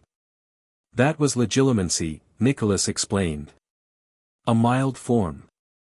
In the hands of a skilled practitioner who doesn't care about being gentle, it can be far more invasive and painful. I didn't even feel you enter, Harry said, slightly alarmed. You were just there. Exactly. Without occlumency training, most wizards never even realize their minds are being read. They might feel slightly confused or distracted, but nothing more. Can I try it? Reading your mind, I mean. Perenelle shook her head. Legilimency comes later. First, you must learn to protect yourself. Harry sighed but didn't argue. The Flamels had proven right in their teaching methods so far. If they thought he needed occlumency first, they probably had good reason. When do we start? Right now, Nicholas said, gesturing toward the library. No time like the present. 3 hours later, Harry sat cross-legged on a cushion in the Flamels' library, eyes closed, sweat beading on his forehead as he struggled to construct a mental barrier. Good, Nicholas murmured encouragingly. Now imagine it solidifying, becoming impenetrable. Harry pictured the swirling energy in his mind condensing, hardening into a wall of pure force. He could feel the stone's power helping him, responding to his intent in a way his regular magic sometimes didn't. Ready? Nicholas asked. Yes, Harry replied, keeping his eyes closed and his focus tight. Legilimens. The gentle probe from earlier was gone, replaced by a more determined pressure against Harry's mental defenses. He gritted his teeth, pushing back, reinforcing his wall. For a few seconds, he held firm. Then a small crack appeared in his defenses, and Nicholas slipped through, accessing a memory of Harry transmuting his first metal 2 years ago. Harry gasped as Nicholas withdrew from his mind. I almost had it. You did remarkably well for a first attempt, Perenelle said, handing him a piece of chocolate. Eat this. It helps restore mental energy. Harry bit into the chocolate, feeling warmth spread through him. I felt the stone helping me. It's like it knows what I'm trying to do. The stone has its own form of consciousness, Nicholas explained. Not sentience, exactly, but a kind of magical awareness. It responds to your intent and will. Will I ever fully understand it? Harry asked between bites of chocolate. Nicholas smiled sadly. I created the stone over 600 years ago, and I still don't fully understand it. Its properties continue to surprise me, as you yourself have proven. Let's try once more, Perenelle suggested, but this time, don't just build a wall. Try something less structured but potentially more effective. Like what? Misdirection, she explained. Instead of trying to block access completely, allow entry but control what the intruder sees. False memories, meaningless thoughts, endless loops. Harry frowned, considering this. So basically, trick them? Precisely, Perenelle smiled. Often more effective than direct resistance, particularly against a stronger opponent. Harry closed his eyes again, but this time instead of building a wall, he visualized a labyrinth, endless twisting passages filled with meaningless memories and thoughts. Running through the forest. Eating breakfast. Reading books. Surface memories that revealed nothing important. Ready, he said, opening his eyes to meet Nicholas's gaze. Legilimens. This time, Harry felt Nicholas enter his mind, but instead of resisting, he guided him through the labyrinth, showing harmless memory after harmless memory. He could feel Nicholas trying to push deeper, searching for something significant, but Harry kept redirecting him, using the stone's energy to maintain his mental construct. After about 30 seconds, Nicholas withdrew, looking impressed. Excellent strategy, Harry. Much more effective. Harry beamed with pride. I led you around in circles. You did indeed. That's a technique that takes most adult wizards months to master. The stone helps, Harry admitted. I can feel it strengthening my mind. Another unexpected benefit of your bonding, Perenelle noted, making a small notation in her ever-present journal. She'd been documenting Harry's abilities and development meticulously for the past 3 years. Can we try again? Harry asked eagerly. I think I can make the labyrinth even more complex. One more attempt, Nicholas agreed, then rest. Mental magic is particularly taxing, even for you. Harry nodded and prepared himself once more. This time, he added false doors and mirror passages to his mental labyrinth, creating a truly bewildering space that even he might get lost in if he wasn't careful. Legilimens. Nicholas cast with more force than before. Harry felt the increased pressure but maintained his calm, guiding Nicholas through meaningless memory after meaningless memory. He could sense the ancient alchemist's growing frustration as he encountered yet another false path. Then Nicholas changed tactics, applying sudden, intense pressure at a single point in Harry's defenses. Caught by surprise, Harry's concentration slipped, and Nicholas broke through, accessing a deeper memory, the night the stone had merged with him, the red light spreading through his body. Harry gasped as Nicholas withdrew. You tricked me. And you must be prepared for that, Nicholas replied, though his expression was kind. Not all legilimens play fair. Some will use brute force when subtlety fails them. But I held you off for longer that time, Harry pointed out. You did, Perenelle confirmed. Your progress is extraordinary, Harry. Most adult wizards never achieve what you've managed in a single morning. Harry smiled at the praise but couldn't help feeling frustrated that Nicholas had still broken through. I want to keep practicing. And we will, but not today, Nicholas said firmly. Mental magic requires recovery time, even with your enhanced abilities. Harry reluctantly agreed, accepting another piece of chocolate from Perenelle. As he ate, he asked, will I need to use occlumency all the time? It seems exhausting. Eventually, your barriers will become second nature, Perenelle explained. Like breathing, something you do without conscious thought. But that takes years of practice. Years I've got plenty of, Harry murmured, a hint of something not quite sadness in his voice.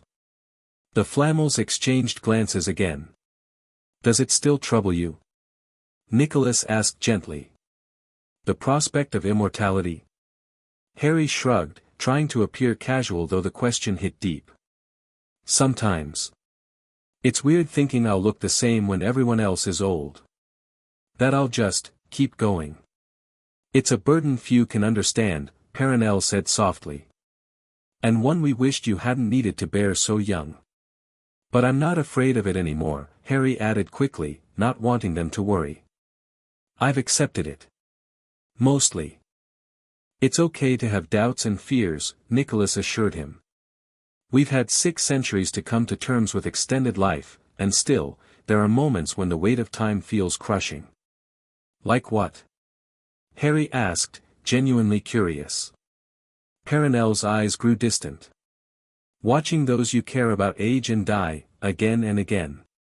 Seeing civilizations rise and fall. Carrying memories so old that no one else alive remembers the events or people in them. But there are wonders too, Nicholas added, his tone lightening. Witnessing humanity's greatest achievements. Seeing magic evolve across centuries. Having time to master skills beyond what any normal lifespan would allow. Harry nodded, though these concepts remained largely abstract to his 8-year-old mind. And at least I have you too. You understand. The Flamels' expressions softened simultaneously. Yes, Harry, Perenelle said warmly. You have us. For as long as we remain. Something in her tone made Harry look up sharply. What do you mean? You have the elixir, right? A brief silence fell. Finally, Nicholas spoke, his voice gentle but serious. Harry, there's something we've been meaning to discuss with you. About our situation. Harry felt a sudden chill. What situation? The stone, Perenelle explained softly.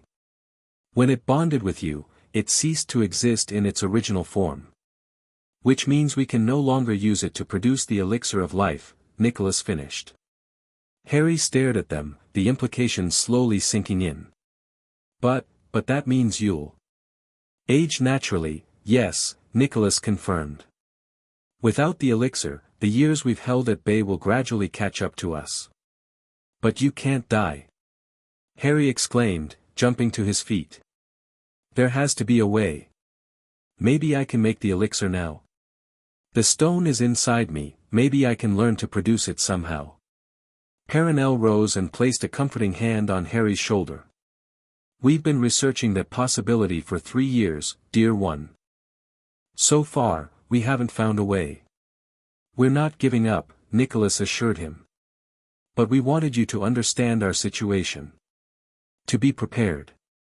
Harry felt tears welling in his eyes. How long do you have? Without the elixir. The Flamels exchanged another of their meaningful glances.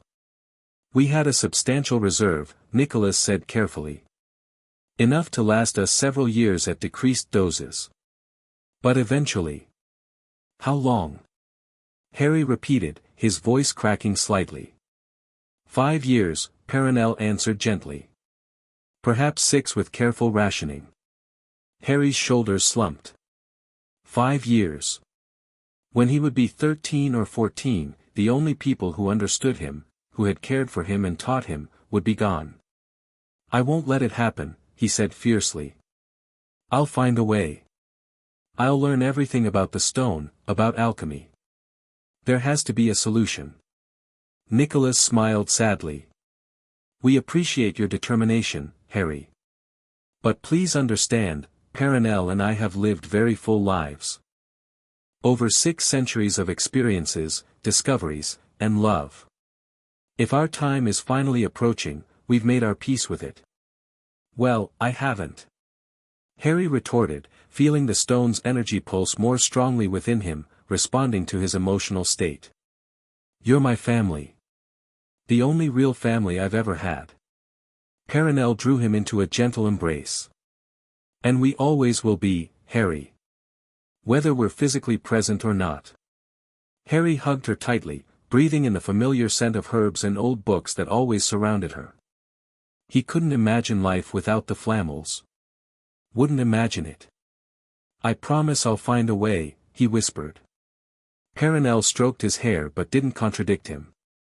They both knew some promises couldn't be kept, no matter how desperately you wanted to fulfill them. The afternoon sun filtered through the laboratory windows as Harry carefully measured powdered moonstone into a silver cauldron. After their morning discussion, he'd insisted on beginning more advanced alchemy lessons immediately. If he was going to save the Flamels, he needed to understand everything about the stone and its powers. 3 pinches, not 4, Nicholas corrected gently from beside him. Remember, we're attempting to isolate the transmutative properties, not the regenerative ones. Harry nodded, recalibrating. Sorry. I was thinking about the healing aspect. One thing at a time, Nicholas advised. The stone's powers are interconnected but distinct. Master each separately before attempting to combine them. For the next hour, they worked together on the experimental potion, one of dozens they tried over the past 3 years, seeking a way to externalize the stone's powers from Harry's body. So far, none had succeeded. As Harry stirred the cauldron counterclockwise exactly 17 times, he asked, Nicholas, do you think the stone could be reproduced somehow? Created again? The ancient alchemist sighed. I've considered that possibility, of course. But the original took me decades to perfect, and the formula was unique. Certain elements aligned in ways I've never been able to fully replicate. But you made notes, right? Records of the process? Some. But alchemy isn't just about formulas and procedures, Harry. There's an intuitive element, a kind of magical synchronicity that can't be fully captured in writing. Harry frowned, continuing to stir. What if I could help? The stone is inside me, maybe I could sense what's missing from a new attempt. Nicholas looked thoughtful. An interesting theory. We could. A sudden chiming sound interrupted him, a magical alarm reverberating through the cottage. Someone's approaching the outer wards, Nicholas said sharply, all traces of his usual gentle demeanor vanishing. Perenelle. She appeared in the doorway instantly, wand already drawn. I felt it. 2 magical signatures, trying to be stealthy but detectable. Ministry? Harry asked, setting down his stirring rod. Most likely, Nicholas confirmed grimly. The question is, which department? The Flamels had explained wizarding politics to Harry years ago, including the various Ministry of Magic departments that might take an interest in someone with his unique abilities. Some, like the Department of Magical Law Enforcement, would simply want to ensure he wasn't a threat. Others, like the unspeakables from the Department of Mysteries, might have more invasive intentions. What do we do? Harry asked, unconsciously reaching for the warm power of the stone within him. You go to the safe room, Perenelle said firmly. Nicholas and I will handle this. But I can help. You've been training me, for situations you can't avoid, Nicholas cut him off gently. This isn't one of them. Please, Harry. Reluctantly, Harry nodded. The safe room was a magically reinforced chamber beneath the cottage, designed to hide him in emergencies. He'd only used it once before, when Albus Dumbledore had paid an unexpected visit 2 years ago. The Flamels had kept Harry's presence a secret even from their old friend, unsure how the powerful wizard would react to a child bonded with the Philosopher's Stone. "Go now," Perenelle urged. "Take the back passage." Harry hesitated only briefly before darting from the laboratory, down the corridor to the hidden entrance behind a bookshelf in the study. As he pressed the secret lever, he heard the distant sound of knocking at the cottage's front door. The passage opened, and Harry slipped inside, descending the narrow stone steps to the chamber below. Unlike a bunker, the safe room was comfortably furnished with a bed, books, and enough supplies for days if necessary.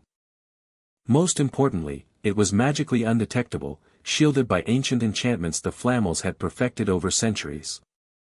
Harry sat on the edge of the bed, straining his ears to hear what was happening above. The thick stone and magical barriers made it impossible. He hated not knowing, hated hiding while the Flamels faced potential danger. "This is ridiculous," he muttered to himself after 10 minutes of anxious waiting. "I'm not helpless." The stone pulsed within him as if in agreement, its warm energy flowing through his veins. Over the past 3 years, Harry had learned to channel that energy in increasingly precise ways. Perhaps. He closed his eyes, concentrating on the unique magical signature of the Flamels. They'd taught him to recognize magical auras. Nicholas's felt like ancient parchment and mountain air, while Perenelle's reminded him of herb gardens and still pools. If he could extend his senses beyond this room, maybe he could at least determine if they were safe. Harry focused, drawing on the stone's power, pushing his awareness outward. The safe room's barriers resisted, designed specifically to contain magic. But the stone's power was unlike any other magic, and Harry's connection to it was unprecedented.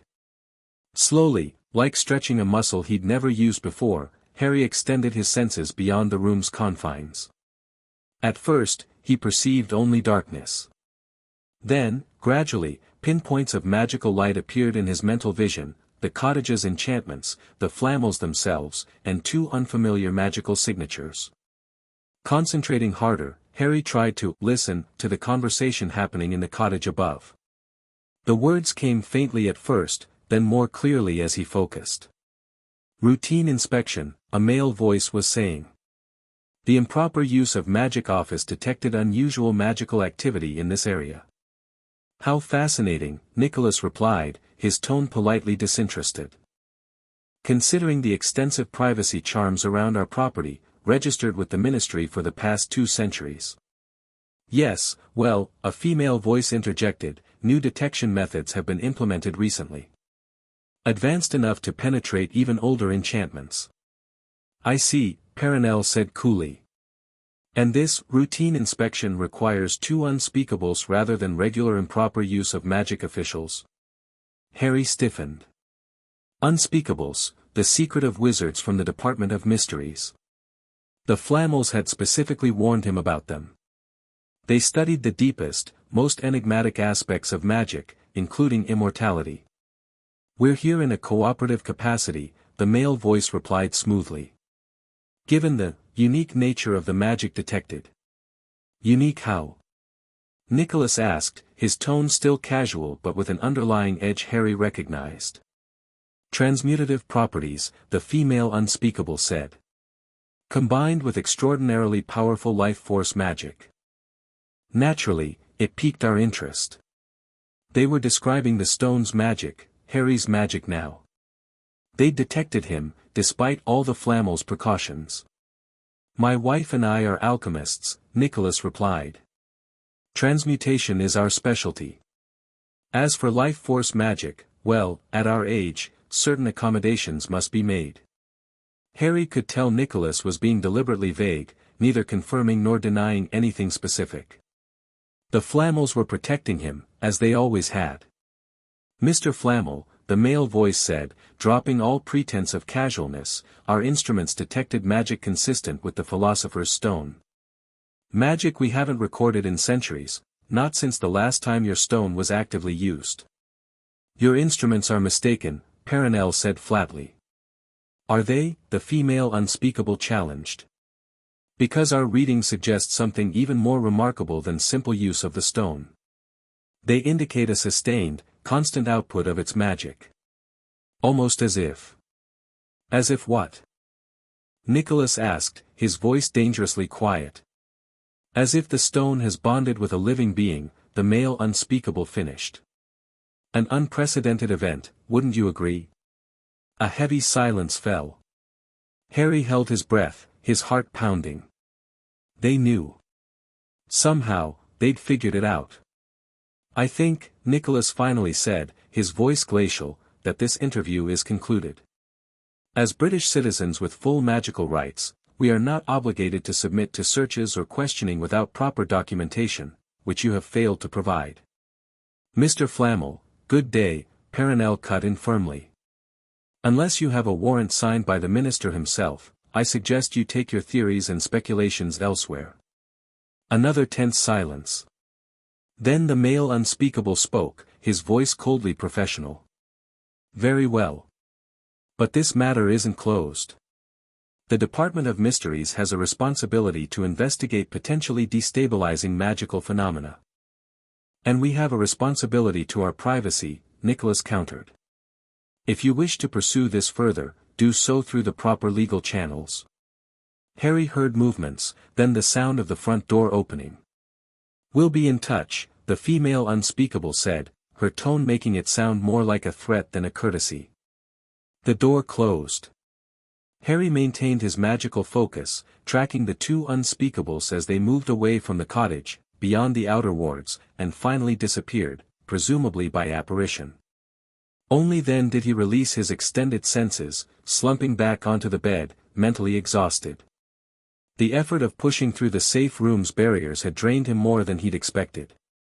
A few minutes later, the hidden door to the safe room opened, and the Flamels descended the stairs, their expressions grave. They're gone, Nicholas announced, but they'll be back.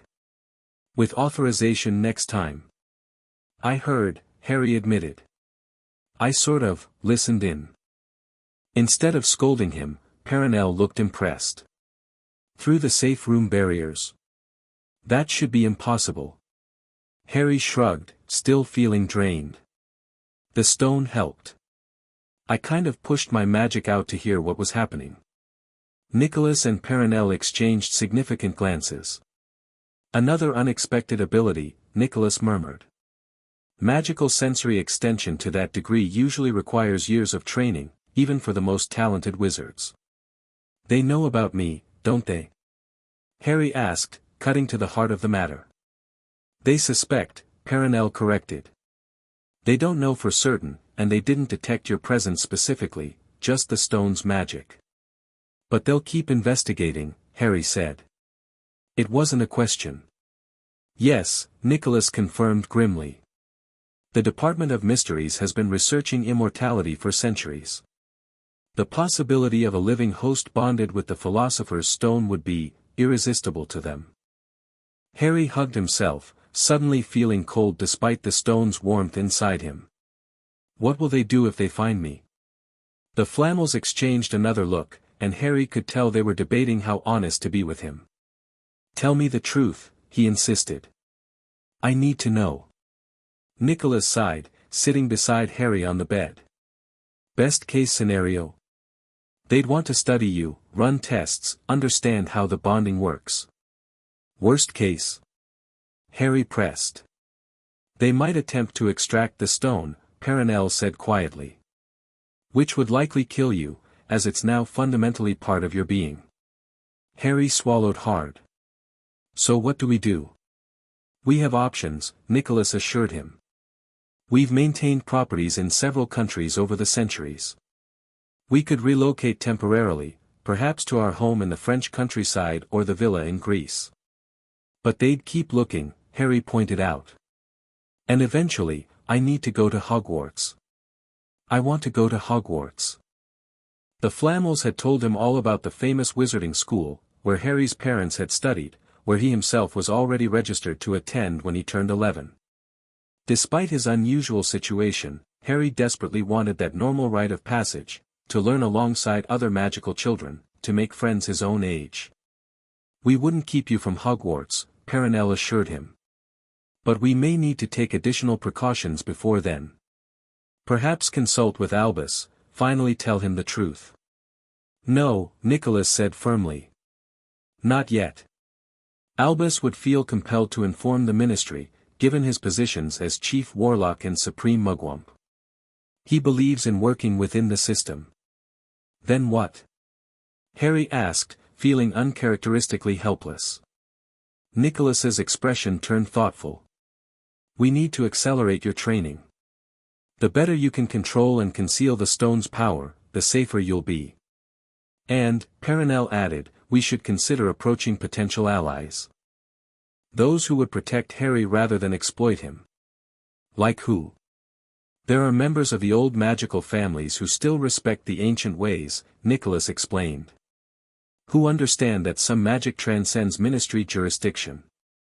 And who distrust the Department of Mysteries on principle, Perenelle added with a small smile. Harry considered this.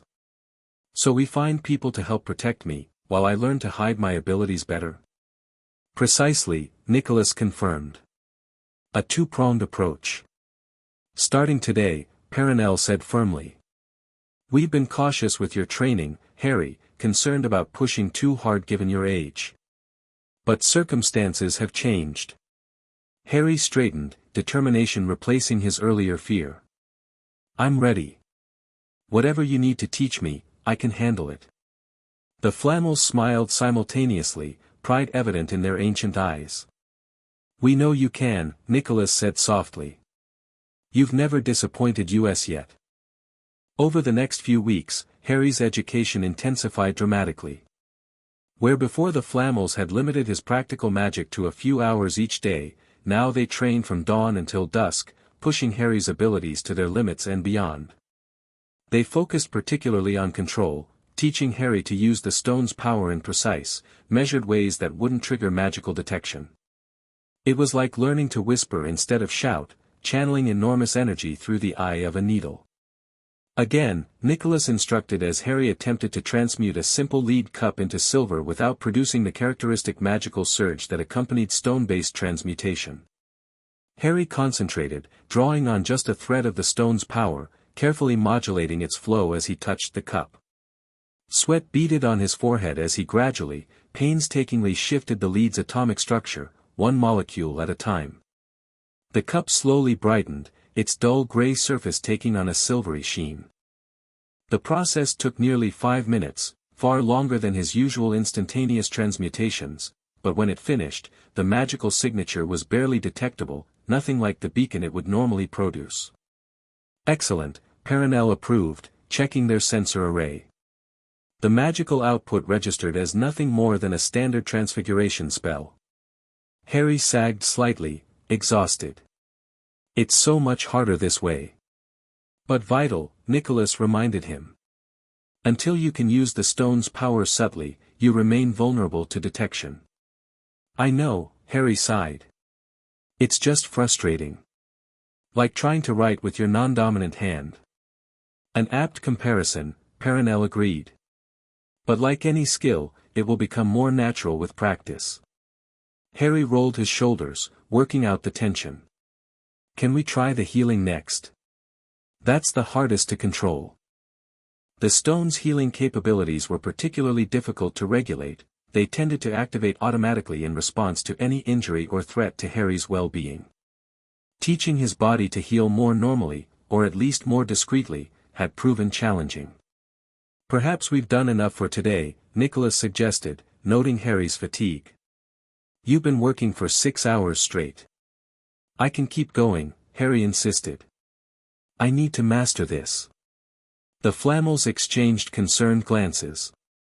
Your dedication is admirable, Perenelle said gently, but exhaustion leads to mistakes. Rest is part of learning too. Harry wanted to argue but knew they were right. His control was already slipping as fatigue set in. Fine. But we start again first thing tomorrow. Agreed, Nicholas said, relief evident in his voice. Now, why don't you? A magical chime interrupted him, different from the warning alarm they'd heard when the unspeakables arrived. This one was softer, indicating a known visitor at the outer wards. Were you expecting anyone? Harry asked, instantly alert. No, Perenelle replied, drawing her wand. But this is a friendly signal, someone keyed to our wards. The safe room? Harry asked, already moving toward the door. Nicholas hesitated, then shook his head. No. Our visitor already knows you're here, or they wouldn't have triggered this particular chime. Harry frowned, confused. Very few people were keyed to the Flamels wards, and even fewer knew about Harry's existence. Who is it? Before either Flamel could answer, a distinctive crack of apparition sounded directly in the entrance hall, someone bypassing the normal arrival protocols, which should have been impossible. Ah, a familiar voice called out. Nicholas, Perenelle. I apologize for the unorthodox entrance, but I thought it best to avoid lingering where watching eyes might observe. Harry recognized the voice immediately from his previous brief, hidden encounter with its owner. Albus Dumbledore had come calling again. Nicholas straightened, his expression carefully neutral. Albus. This is unexpected. Dumbledore appeared in the laboratory doorway, resplendent in midnight blue robes spangled with silver stars. His long white beard and hair gleamed in the afternoon light, and his blue eyes twinkled behind half-moon spectacles.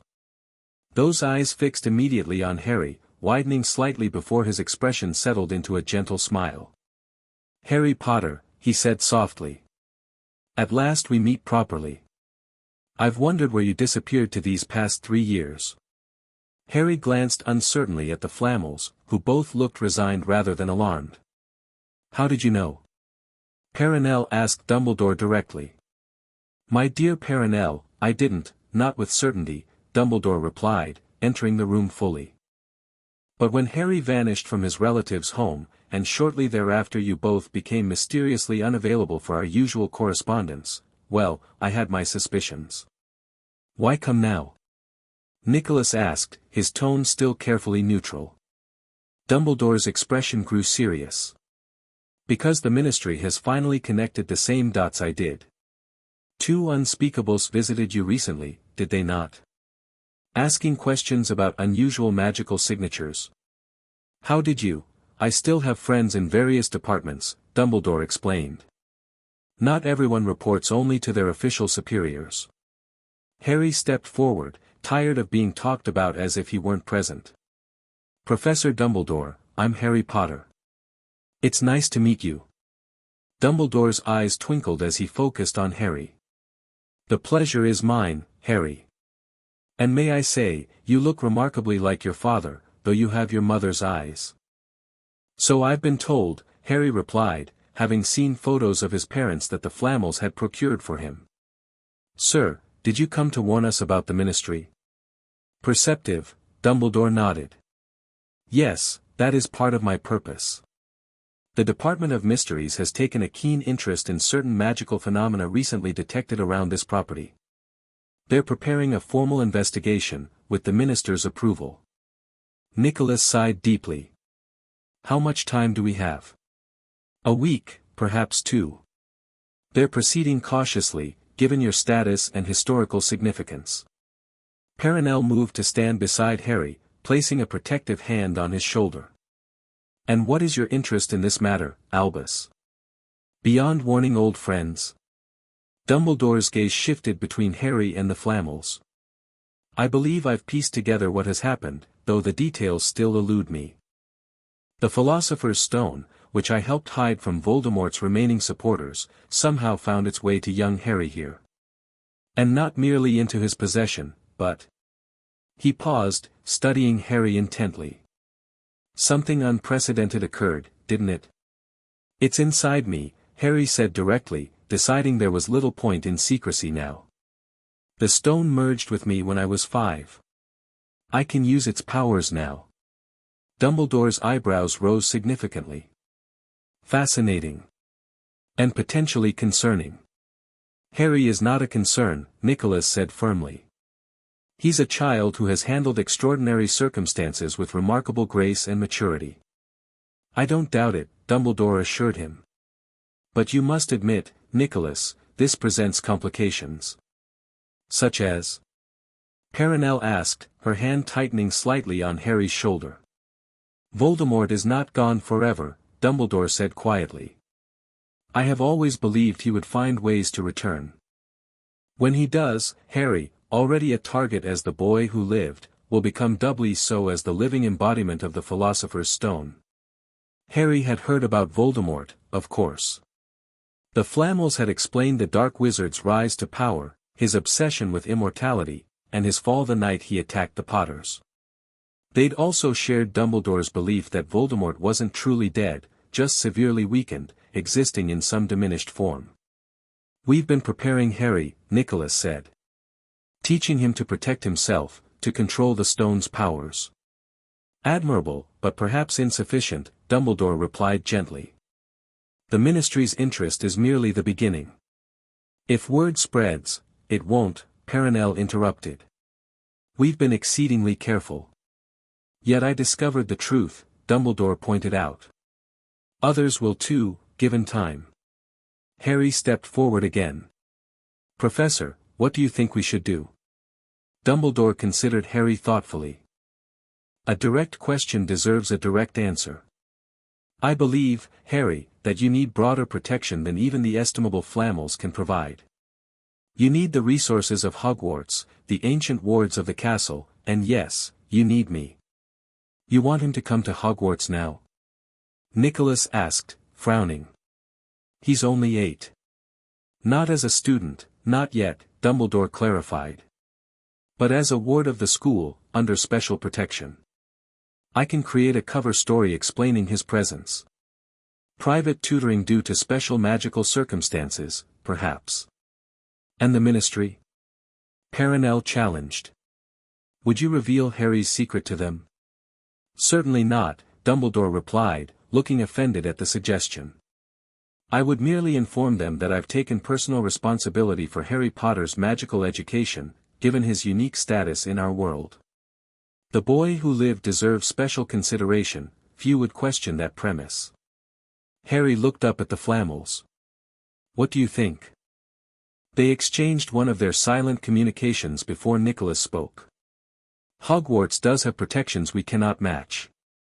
Ancient magic that might help conceal the stone's signature. And Albus wields considerable political influence, Perenelle admitted reluctantly. Enough to keep the Ministry at bay, at least temporarily. But Harry's training, Nicholas began. Could continue at Hogwarts, Dumbledore suggested. I would not interfere with your teaching, merely supplement it with additional protections. And perhaps add my own insights about controlling powerful magic discreetly. Harry considered the proposal. Part of him hated the idea of leaving the Flamels' cottage, the first real home he'd ever known. But another part, the part that had been working exhaustively to master his abilities, recognized the practical advantages. I want to go, he decided finally. If it means I'll be safer, and the Flamels won't be bothered by the Ministry because of me. Harry, we never considered you a bother, Perenelle said quickly. I know, Harry assured her with a small smile. But I also know the Ministry won't stop investigating. They might even try to take you into custody because of me. At least this way, I'll be at Hogwarts, where I'd be going in a few years anyway. Nicholas looked both proud and sad. When did you become so mature? I had good teachers, Harry replied simply. Dumbledore's eyes twinkled as he watched the exchange. I believe we're making the right decision. Harry will be safe at Hogwarts, and you both are welcome to visit as often as you wish. We'll do more than visit, Perenelle said firmly. We'll continue Harry's education, regardless of his location. I would expect nothing less, Dumbledore agreed amiably. Now, I suggest we make preparations quickly. The Ministry moves slowly, but not that slowly. Harry looked around the laboratory, at the experiments they'd been conducting, the books they'd been studying, the comfortable familiarity of the past 3 years. A lump formed in his throat. Can I bring my things? He asked quietly. Of course, Dumbledore assured him. Whatever you need. Hogwarts will become your new home, Harry, not your prison. The stone pulsed warmly inside Harry, as if offering its own reassurance. Whatever came next, he would face it with the accumulated knowledge of the Flamels' teaching and the unprecedented power of the Philosopher's Stone. For an 8-year-old immortal wizard, the future remained as unpredictable as ever. 3 days later, Harry stood in the headmaster's office at Hogwarts, staring in wonder at the circular room with its whirring silver instruments, portraits of previous headmasters, and the magnificent red and gold phoenix perched near Dumbledore's desk. "Welcome to Hogwarts, Harry," Dumbledore said warmly, gesturing around the office. "I hope you'll be comfortable here until term begins in September." Harry nodded, still taking everything in. The journey from the Flamels' cottage had been swift and secretive, apparition to multiple locations to confuse any tracking, followed by a fluke connection to Dumbledore's office directly. The Flamels had accompanied him, of course, bringing trunks of books, equipment, and Harry's few personal possessions. "It's amazing," Harry said honestly. "Just like you described." Nicholas smiled, though Harry noticed it didn't quite reach his eyes. The Flamels had been subdued since agreeing to Dumbledore's plan, supportive but clearly worried. "Where will Harry be staying?" Perenelle asked, keeping a protective hand on Harry's shoulder as she had increasingly done since the Unspeakable's visit. "I've prepared special quarters adjacent to my own," Dumbledore explained, moving to a previously unnoticed door near the back of his office. "Privacy and security were my primary concerns." He opened the door to reveal a comfortable suite of rooms, a bedroom, small sitting area, bathroom, and even a compact study area with bookshelves. Large windows overlooked the Hogwarts grounds, showing the lake, forest, and mountains beyond. "This is all for me?" Harry asked, surprised by the spaciousness. "Indeed," Dumbledore confirmed. "And I've taken the liberty of adding certain enhancements. The entire suite is under Fidelius' charm, with myself as secret keeper. Unless I personally reveal your presence to someone, they cannot find these rooms even if they're standing directly outside them." "Impressive," Nicholas acknowledged, examining the magical protections with a practiced eye. "You've layered several ancient wards as well." "The castle itself is helping protect Harry," Dumbledore explained. "Hogwarts has a certain awareness of those within her walls. She recognizes Harry as someone in need of special protection." Harry moved into the suite, feeling the magic wash over him as he crossed the threshold. It felt welcoming, like warm arms embracing him. The stone inside him pulsed in response, almost as if it were communicating with the castle's magic. "I think it likes me," Harry observed, smiling slightly. "The castle's magic is responding to the stone," Perenelle noted, watching Harry closely. "I've never seen quite that interaction before." "Hogwarts was founded over 1,000 years ago," Dumbledore mused. "Perhaps its magic recognizes something equally ancient in the stone." Harry explored the rooms, running his hands over the stone walls, feeling the castle's magic intertwining with his own. It was different from the Flamels' cottage, older, wilder somehow, but equally welcoming. "Can I still practice alchemy here?" he asked, turning back to the adults. "We've arranged a special workroom in the dungeons," Dumbledore assured him. "Professor Snape, our potions master, has reluctantly agreed to share his domain." "Reluctantly?" Nicholas raised an eyebrow. "Severus is protective of his laboratory space," Dumbledore explained diplomatically. "But he's also intensely curious about alchemy, so the opportunity to observe some of your teaching sessions proved persuasive." Harry remembered the Flamels mentioning Severus Snape, a brilliant but difficult man who had complicated connections to Harry's parents. According to Nicholas, Snape had been a friend of Harry's mother but harbored a deep hatred for his father. Harry wasn't sure what to expect from such a person. "Will anyone else know I'm here?" he asked. "Only a few trusted staff members," Dumbledore replied. "Minerva McGonagall, my deputy headmistress. Filius Flitwick, who may assist with your charms education. Severus, of course. And Madame Pomfrey, our healer, in case of emergencies, though with the stone's powers, I suspect her services won't be needed." Perenelle nodded her approval of the limited list. "And the ministry?" Has been informed that Harry Potter is receiving specialized magical training in a secure location, under my personal supervision, Dumbledore said. I've invoked certain privileges as Chief Warlock to classify the details as a matter of national security. They won't accept that indefinitely, Nicholas warned. No, but it buys us time, Dumbledore agreed. By the time they work through the bureaucratic hurdles I've erected, Harry will be established here, and their leverage reduced. Harry sat on the edge of his new bed, feeling suddenly overwhelmed. The events of the past few days had moved so quickly, from intense training with the Flamels to this abrupt relocation to Hogwarts. Though he tried to maintain a brave face, uncertainty gnawed at him. Perenelle, ever perceptive, sat beside him. Are you all right, Harry? He shrugged, not trusting himself to speak without his voice betraying his emotions. It's okay to be nervous, she said gently. This is a big change. I'm not nervous about Hogwarts, Harry said finally. I'm worried about you and Nicholas.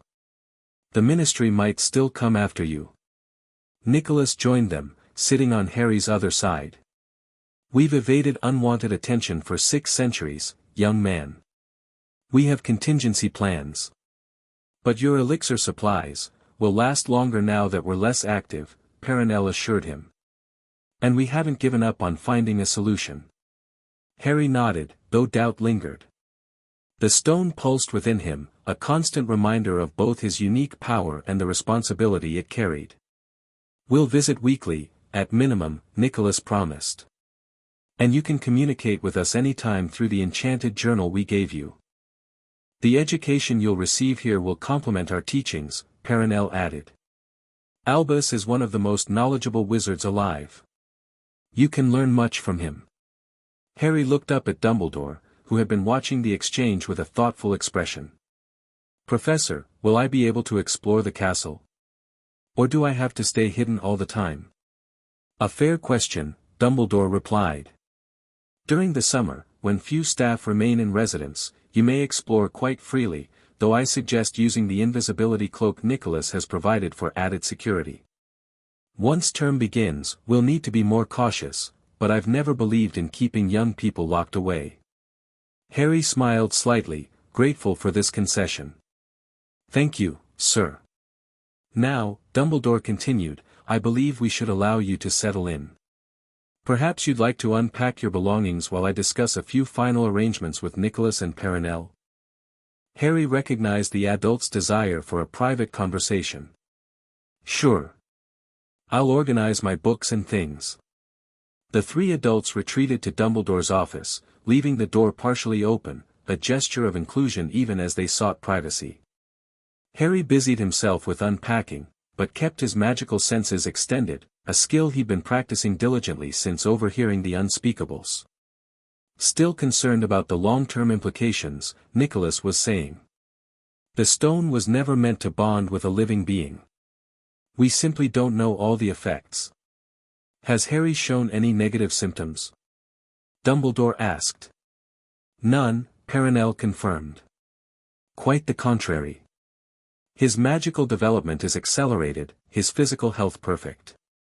He's more mature than his years, but that may be circumstantial rather than an effect of the stone. The immortality aspect remains theoretical, Nicholas added. Without precedent, we can only speculate. But you believe he will not age past maturity? Dumbledore pressed. That seems likely, Perenelle acknowledged. The stone's regenerative properties would logically prevent the cellular degradation associated with aging. A brief silence fell before Dumbledore spoke again, his voice grave. Have you considered the psychological impact? A child facing potential immortality. Of course we've considered it, Nicholas replied, a rare edge in his voice. We've lived over 6 centuries, Albus. We understand the burden better than anyone. Forgive me, Dumbledore said softly. I meant no offense. I merely worry for Harry's well-being. As do we, Perenelle assured him. It's why we've been forthright with him from the beginning. No secrets, no false promises. Harry understands his situation as well as an 8-year-old can. And he's handling it remarkably well, Nicholas added with evident pride. Better than many adults would, I suspect. Another silence fell, then Dumbledore changed the subject slightly. The prophecy complicates matters further. Harry stiffened, his interest piqued. He'd never heard of any prophecy. You still believe it applies? Nicholas asked. Even with the stone's intervention. Prophecies are notoriously difficult to interpret, Dumbledore replied. But yes, I believe it still holds. Neither can live while the other survives. The question becomes, what constitutes living for an immortal? Harry's mind raced. What prophecy were they talking about? Something involving him and Voldemort, apparently. Why hadn't the Flamels mentioned this before? We should tell him, Perenelle said, as if reading Harry's thoughts. Soon. He deserves to know. I agree, Dumbledore replied. But perhaps let him adjust to Hogwarts first. One monumental change at a time. The conversation shifted to practical matters of Harry's education and security, and Harry withdrew his magical senses, processing what he'd overheard. A prophecy connecting him and Voldemort. Something significant enough to concern even the Flamels. As he arranged his books on the shelves, Harry made a mental note to research prophecies as soon as possible. The castle's library would surely have information, and unlike at the Flamels' cottage, he'd have free access to a vast collection of magical knowledge. Being at Hogwarts might prove advantageous in unexpected ways. Severus Snape swept into the dungeon laboratory like an ill wind, his black robes billowing behind him as he fixed Harry with a penetrating stare. 2 weeks had passed since Harry's arrival at Hogwarts, but this was his first meeting with the notorious potions master. So, Snape said, his voice cold and precise, this is the famous Harry Potter. Our new celebrity. Harry met the professor's gaze steadily, remembering the Flamels' warnings about Snape's complex feelings toward him. Hello, Professor. Thank you for sharing your laboratory space. Snape's eyes narrowed slightly, perhaps surprised by the polite response. Dumbledore insists it's necessary. I expect you to maintain the highest standards of cleanliness and precision. This is not a playground for childish experimentation. Of course, sir, Harry agreed easily. The Flamels taught me proper laboratory protocols. At the mention of the Flamels, something flickered in Snape's expression, a grudging respect, quickly masked. We shall see. Nicholas and Perenelle chose that moment to enter, their ancient faces lighting with warm smiles when they saw Harry. They'd visited 3 times since Harry's relocation to Hogwarts, continuing his education as promised. Severus, Nicholas greeted the younger man cordially. Thank you for accommodating our needs. I've heard excellent things about your contributions to modern potion-making. Snape inclined his head slightly, clearly flattered despite himself. Master Flamel. Madam Flamel. Your work has been foundational to many of my own experiments. We're pleased to hear it, Perenelle replied graciously. Perhaps we might discuss some of your innovations another time. For now, we have a lesson to conduct with Harry. By all means, Snape said, gesturing to the prepared workbench. I shall observe, if you have no objection. None whatsoever, Nicholas assured him, though Harry noticed his mentor subtly repositioning himself to partially block Snape's view of certain aspects of their work. The lesson began, a complex alchemical procedure involving the transmutation of base elements that normal wizards would find impossible without the stone's power. Harry concentrated intensely, drawing on just enough of the stone's energy to accomplish the task without creating the magical signature that had attracted the Ministry's attention. From the corner of his eye, Harry could see Snape watching with increasing interest as lead transformed to silver, then copper, then back to lead, all without a wand or incantation. Wandless magic at his age. Snape murmured, almost to himself. Impossible. Harry has unique talents, Perenelle said neutrally. As I'm sure you've been informed. Snape's dark eyes narrowed. The headmaster has been characteristically vague about the specific nature of Potter's abilities. Harry continued his work, keeping his expression neutral even as he listened carefully to the exchange. Dumbledore hadn't told Snape about the stone, then. Interesting. Some mysteries are best left unexplained, Severus, Nicholas replied diplomatically. Suffice to say, Harry's magical development follows an unconventional path.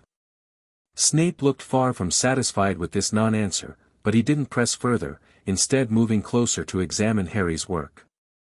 Your technique is adequate, he acknowledged reluctantly. Though your stirring pattern could be more precise. Thank you for the observation, sir, Harry replied, adjusting his technique slightly. Is this better? Snape blinked, perhaps surprised again by the lack of defensiveness. Yes, he admitted grudgingly. The lesson continued for another hour, with Snape gradually shifting from suspicious observer to reluctant participant, occasionally offering genuinely helpful suggestions that even the Flamels acknowledged as valuable. As they completed the final transmutation, transforming a vial of quicksilver into a perfect ruby crystal, Snape's customary sneer had been replaced by a look of intense intellectual curiosity. Fascinating, he murmured, examining the ruby. The molecular restructuring is flawless. Not simple transfiguration, but true elemental conversion. That's the essence of alchemy, Nicholas confirmed. Not merely changing the form, but the fundamental nature of matter. And the boy can do this without a wand, Snape observed, his gaze returning to Harry with new assessment. Without spoken incantations. At 8 years old. As I said, Perenelle replied smoothly, Harry's abilities are unique. Snape handed the ruby back to Harry, their fingers briefly touching in the exchange. A strange expression crossed the potion's master's face, something like recognition, quickly suppressed. You feel it, don't you? Harry asked quietly, realizing what had happened. When you touch me. Snape withdrew his hand sharply. Feel what, Potter? Harry glanced at the Flamels, who nodded slightly, giving him permission to explain. The power inside me. The thing that lets me do alchemy without a wand. Snape's eyes narrowed to slits. What exactly are you, Potter? I'm just Harry, he replied honestly. But I carry something special inside me. Something that changed me when I was 5 years old. The Philosopher's Stone, Snape breathed, comprehension dawning in his dark eyes. Impossible. Not impossible, Severus, Nicholas corrected gently. Merely unprecedented. Snape stepped back, his gaze darting between Harry and the Flamels. The stone was destroyed years ago. You told Dumbledore, we told Dumbledore it was no longer available in its original form, Perenelle clarified. Which is true. It has bonded completely with Harry. Bonded? Snape looked genuinely shocked, an expression Harry suspected few had ever seen on the Dar professor's face. The stone is inside him. Part of him. Yes, Harry confirmed simply. It happened when I was living with my aunt and uncle. I found the stone, and when I was scared, it just went into me. Became part of me. Snape stared at him, clearly reassessing everything he thought he knew about the boy before him. And the effects? Immortality? The elixir of life? We're still learning the full extent of the bonding, Nicholas said carefully. But yes, it appears Harry has acquired certain properties from the stone. Does the headmaster know? Snape demanded. Of course, Perenelle confirmed. Why do you think Harry is here, under such secrecy and protection? Snape fell silent, processing this revelation. Harry watched him curiously, wondering what the complicated man was thinking. After a moment, Snape's gaze returned to Harry, searching his face. Your eyes, he said softly, almost unwillingly. They're exactly like, he cut himself off abruptly, his expression closing like a shutter. I must inform the headmaster that you've revealed this information to me. Albus left that decision to us, Nicholas said calmly. We believe you can be trusted with the knowledge, Severus. More importantly, we believe you can help Harry. Help him? Snape's tone was incredulous. What could I possibly offer that the creators of the Philosopher's Stone cannot? A different perspective, Perenelle suggested. You're a brilliant innovator in your own right, particularly in the areas where potions and alchemy overlap. And you understand something about carrying secrets. Snape's face remained impassive, but something flickered in his eyes, recognition, perhaps, of a truth he couldn't deny. Please, Professor, Harry said quietly. I need to learn everything I can. About control, about subtlety. The Flamels can't be here all the time, and he hesitated, glancing at his mentors. They what, Potter? Snape pressed. Harry swallowed hard. They're running out of time. Without the stone, they can't make more elixir. They only have a few years left. Understanding dawned on Snape's face as he looked at the ancient couple. You sacrificed your immortality, he stated, not a question. Not intentionally, Nicholas clarified. But we accept the consequences. Harry's well-being is our priority now. A complex series of emotions crossed Snape's face, too quickly for Harry to interpret. Finally, the potions master gave a curt nod. I will assist in the boy's education, he declared stiffly. On the condition that all work in my laboratory follows my protocols precisely. Of course, Nicholas agreed readily. And, Snape continued, fixing Harry with a penetrating stare, you will not speak of this arrangement to anyone else within the castle. Not even the headmaster, unless he asks directly. Okay, Harry agreed, puzzled by this condition but willing to accept it. But why? Because, Potter, Snape said with a hint of his usual acerbity, contrary to popular belief, I do not answer to Albus Dumbledore in all things. Some matters remain private. With that cryptic statement, Snape turned sharply and strode toward the laboratory door. Tomorrow, 9 a.m. Don't be late, Potter. And bring your notes on the transmutative properties of Moonstone. I have theories I wish to explore. The door closed behind him with a definitive snap, leaving Harry and the Flamels looking at each other in mild surprise. Well, Nicholas said finally, that went better than expected. He recognized the stone's power, Harry observed. When he touched me. Severus is exceptionally sensitive to magical signatures, Perenelle confirmed. It's what makes him such a brilliant potions master. Do you think he'll really help us? Try to find a way to create more elixir for you. The Flamels exchanged one of their communicative glances. Perhaps, Nicholas said carefully. But don't pin your hopes on it, Harry. What matters is that you have another ally here at Hogwarts, one with different skills and knowledge than Dumbledore. And one who knew your mother quite well, Perenelle added gently. Harry's head snapped up. He did. He didn't mention her. He wouldn't, Nicholas said. The connection is painful for him. But in time, perhaps he'll share his memories with you. Harry nodded, filing this information away. Another mystery surrounding the enigmatic potions master, one he hoped to unravel eventually. For now, though, he had more immediate concerns. The summer was waning, and soon Hogwarts would be filled with students, including children his own age, something he'd had little experience with.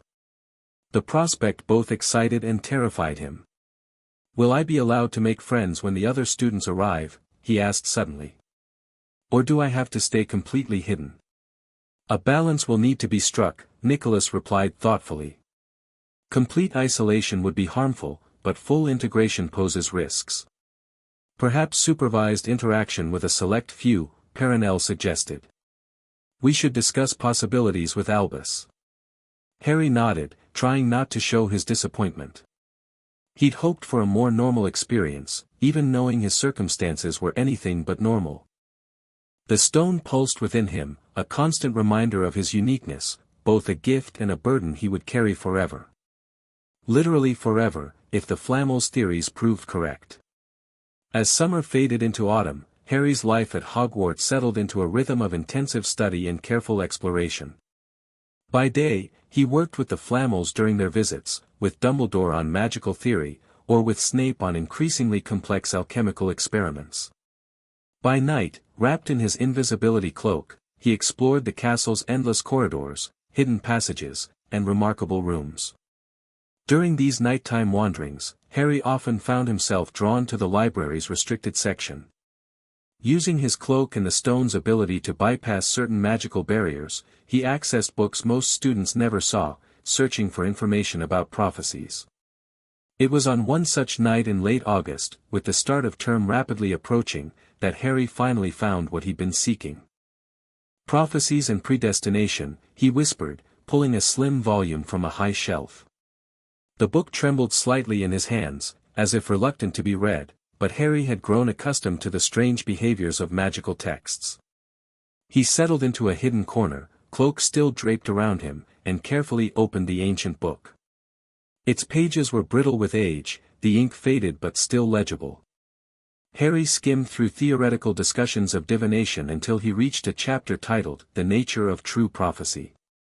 Unlike common divination, which attempts to interpret probable futures through symbolic means, true prophecy is a rare and powerful magic wherein the seer becomes a conduit for predestined events. The seer enters a trance state, speaking in a voice not their own, and delivers the prophecy without conscious awareness of its content. Once spoken and witnessed, a true prophecy becomes bound to the magical fabric of reality itself. Those named or described within the prophecy become linked to its fulfillment, though the exact manner of that fulfillment often remains ambiguous until events unfold. Harry frowned, considering this information. Dumbledore had mentioned a prophecy involving him and Voldemort, something about neither living while the other survived. Was it a true prophecy? And if so, what exactly did it mean? He continued reading, looking for specific examples or case studies that might help him understand. Most of the documented prophecies were centuries old, their fulfillment long since recorded by history. None seemed to match what little he knew of his own situation. A soft noise made Harry freeze, his senses immediately alert.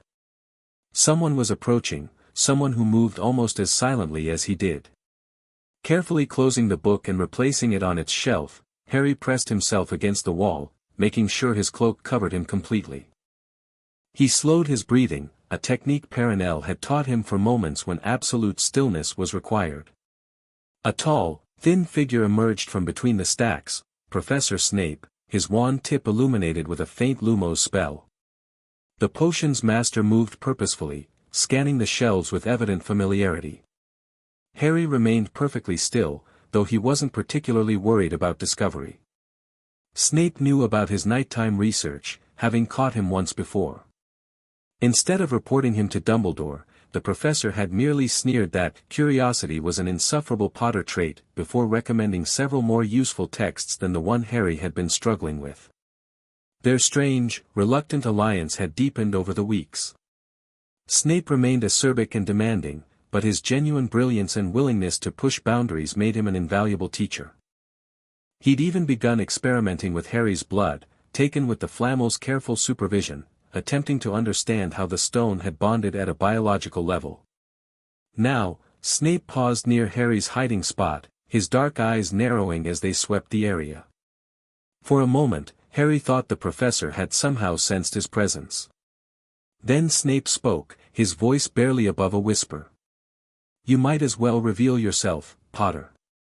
Your magical signature is distinctive, even when you're attempting to suppress it." Harry sighed and lowered the hood of his cloak, keeping the rest of his body covered. "How did you know, sir?" "I was being careful." "The stone pulses when you're concentrating," Snape replied, extinguishing his wand light. "A subtle fluctuation, but detectable to those who know what to look for." Harry frowned. "I'll need to work on that." "Indeed." Snape glanced at the shelf where Harry had replaced the book. "Prophecies?" A rather esoteric interest for an 8-year-old. "I overheard something," Harry admitted.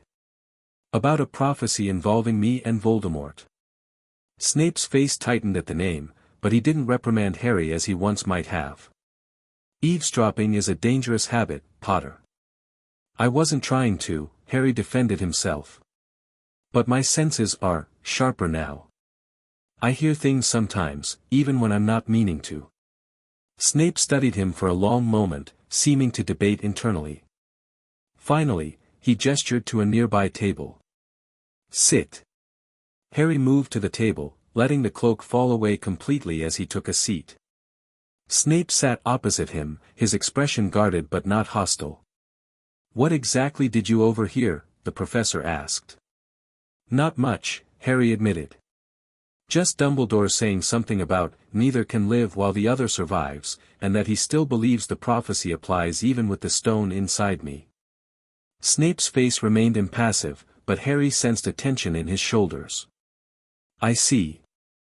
And you've been researching prophecies to understand what this might mean? Yes, sir. Do you know about it? A long silence followed. Snape's fingers drummed once on the table, then stilled. I know of it, he finally said, his voice carefully neutral. Hope flared in Harry's chest. Could you tell me? Please. No one else will, and it's about me, so I think I have a right to know. It's not that simple, Potter, Snape replied, though without his usual dismissive tone. Prophecies are dangerous knowledge. Once heard, they can influence actions in ways that create self-fulfilling outcomes. But if it's going to affect my life anyway, precisely why you should approach this with caution, Snape interrupted. Have you discussed this with the Flamels? Harry shook his head. They don't know I overheard. And every time I've tried to bring up Voldemort indirectly, they changed the subject. They're protecting you, Snape observed. As am I, by not satisfying your curiosity. Frustration welled in Harry. I'm not just curious, Professor. I need to understand what I'm facing. Especially if. He hesitated. If what, Potter? If I'm going to live forever, Harry finished quietly. Because of the stone. Whatever this prophecy says, I need to know if it changes that. Something shifted in Snape's expression, a flicker of what might have been sympathy, quickly masked. The prophecy was made before your birth, he said finally.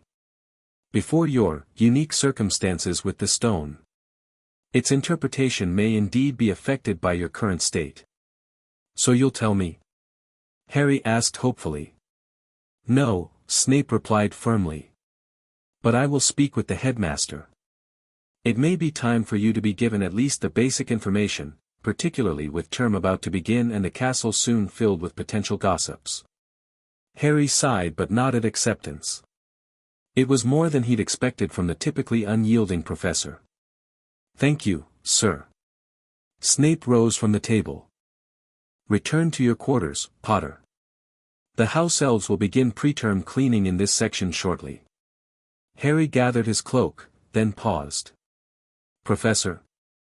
Can I ask you something else? You just did, Snape pointed out dryly.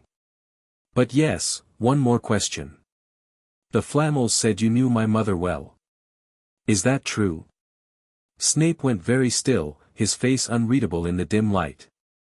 Several seconds passed before he answered, his voice softer than Harry had ever heard it. Yes. We were childhood friends. Could you tell me about her sometime? Harry asked carefully. The Flamels found me some pictures, but they didn't know her personally. Another long silence. Then, almost imperceptibly, Snape nodded. Perhaps. When you're older. I'm older than I look, Harry reminded him quietly. In some ways. Something that might have been the ghost of a smile touched Snape's lips. Indeed you are, Potter.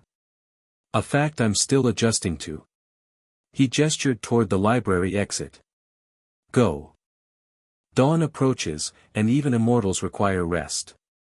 Harry smiled slightly and slipped the cloak back over himself. Good night, Professor. As he made his way through the sleeping castle back to his hidden quarters, Harry reflected on how much had changed in just a few months. From the Flamels' cottage to Hogwarts. From total secrecy to a small circle of allies. From complete ignorance about his past to gradually accumulating pieces of the puzzle. The school term would begin in just 1 week, bringing new challenges, and perhaps, if Dumbledore permitted it, new friendships. Harry both anticipated and dreaded the arrival of hundreds of students his own age, children who would grow and age normally while he remained different. Inside him, the Philosopher's Stone pulsed with warm reassurance, as if promising that whatever came next, he would never face it truly alone. For an 8-year-old boy carrying the weight of immortality, it was the most comforting thought of all. Chapter 3, Hogwarts and the Immortal Child. Harry Potter stood on platform 9 3/4, surrounded by the chaos of students and parents saying goodbye. Steam billowed from the Hogwarts Express, swirling around his ankles as he gripped the handle of his trunk. After 3 years of secretly living at Hogwarts, he was finally going there, officially, as a first-year student. "Remember, maintain your restraint," Nicholas murmured beside him, keeping his voice low enough that only Harry could hear. "Your control has improved remarkably, but the crowded train will test your abilities." "I know," Harry replied, adjusting his glasses. "Small, controlled bursts if I need to use it at all. Nothing that would trigger detection." Perenelle smiled sadly, brushing an imaginary speck of dust from Harry's shoulder. "We're so proud of you, Harry. Just 11 by the calendar, but carrying wisdom far beyond your years." Harry returned her smile, though his heart ached knowing their time together grew shorter with each passing month. Despite all their research, they'd found no way to extract the stone or produce new elixir. The Flamels continued to age, slowly but inexorably. "I'll write through the enchanted journal," Harry promised. "And Professor Dumbledore says you can still visit for our special lessons." "Special lessons indeed," Nicholas chuckled. "Most first-years aren't studying any WT-level material.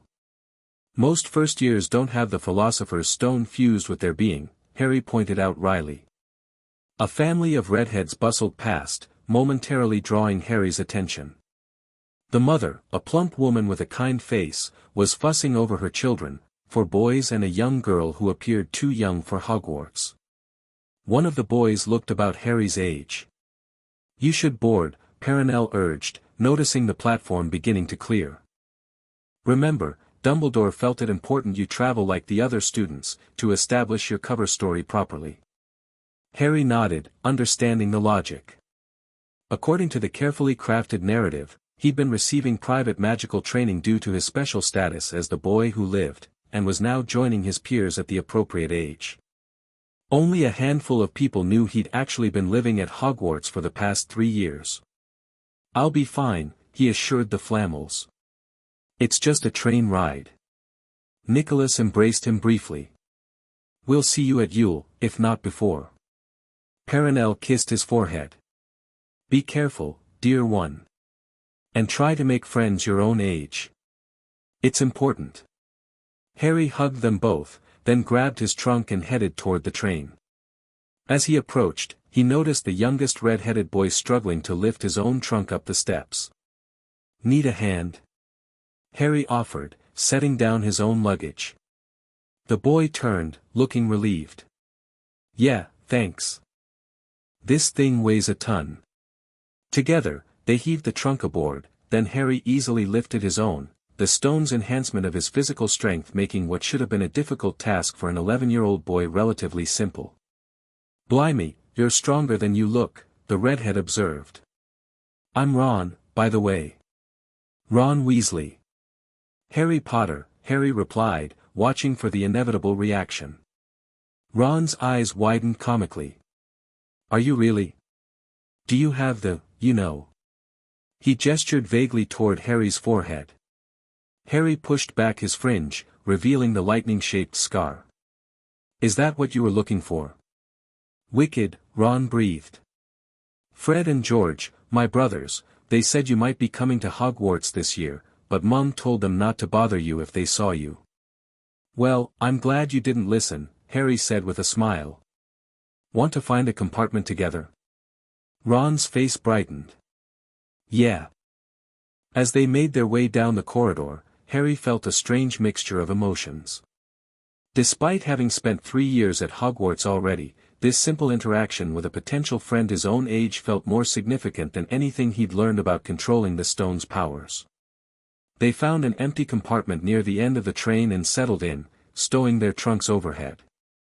The train whistle blew, and moments later they lurched forward, beginning the journey to Hogwarts.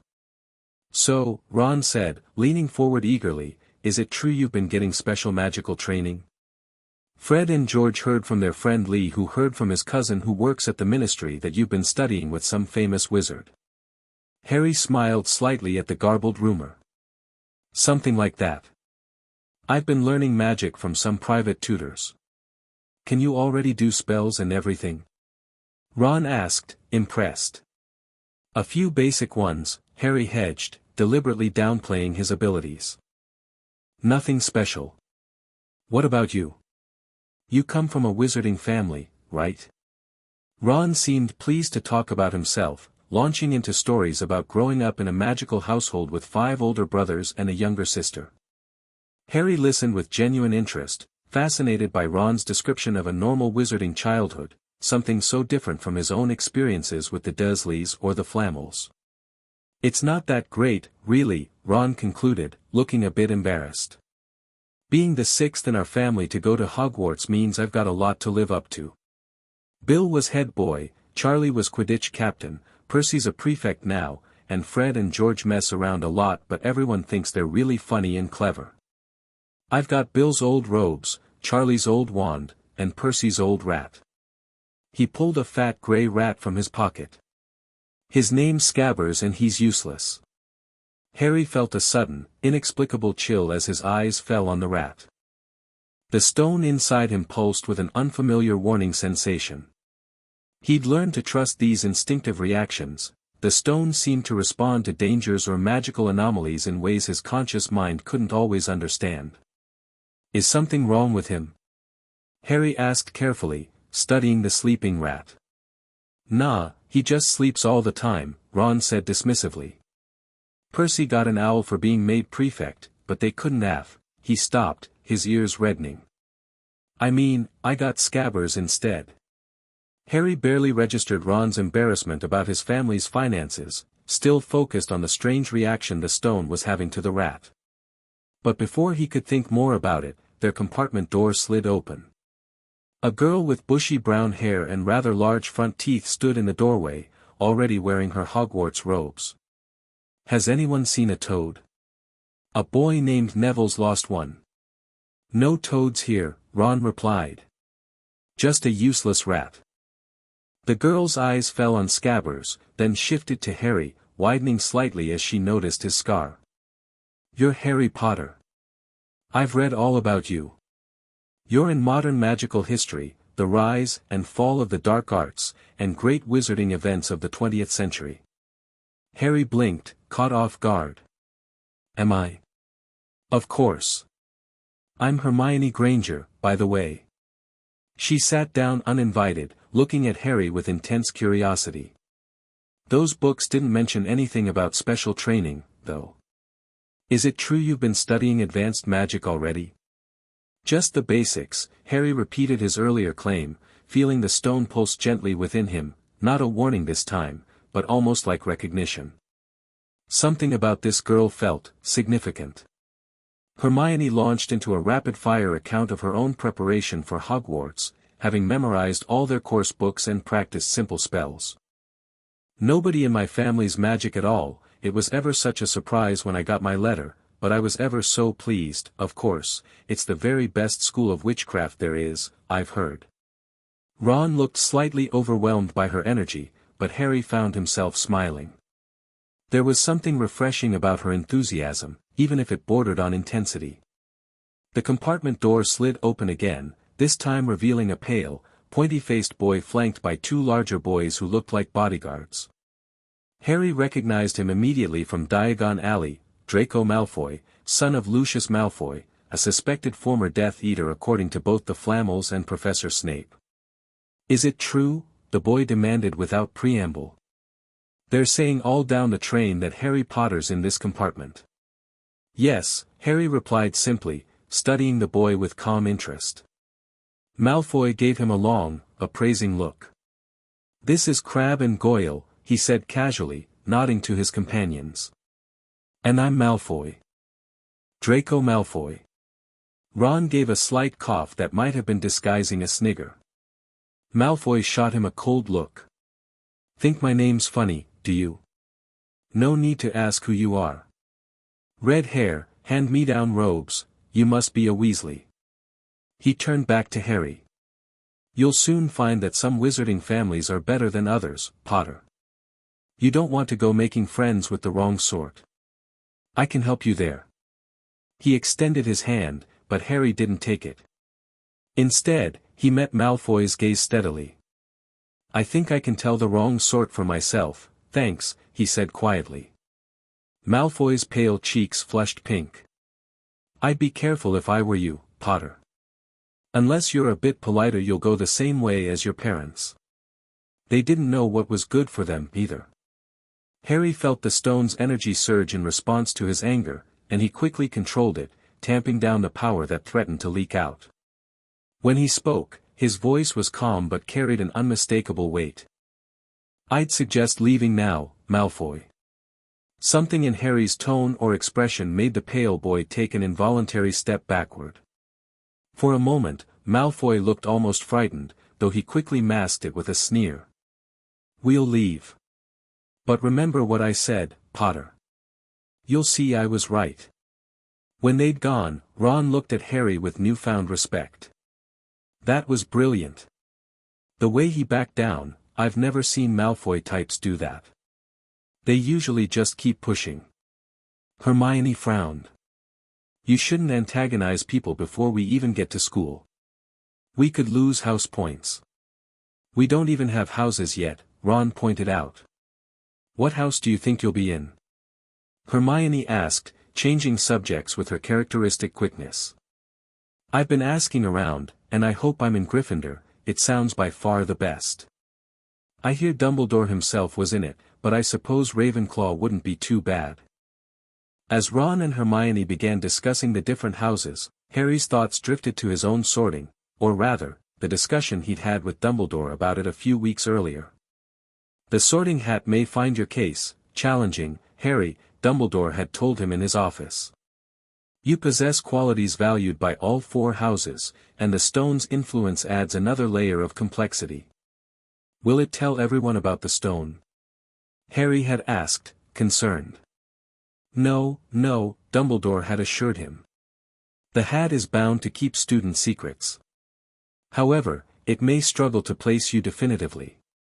If that happens, remember that the hat takes your own preference into account."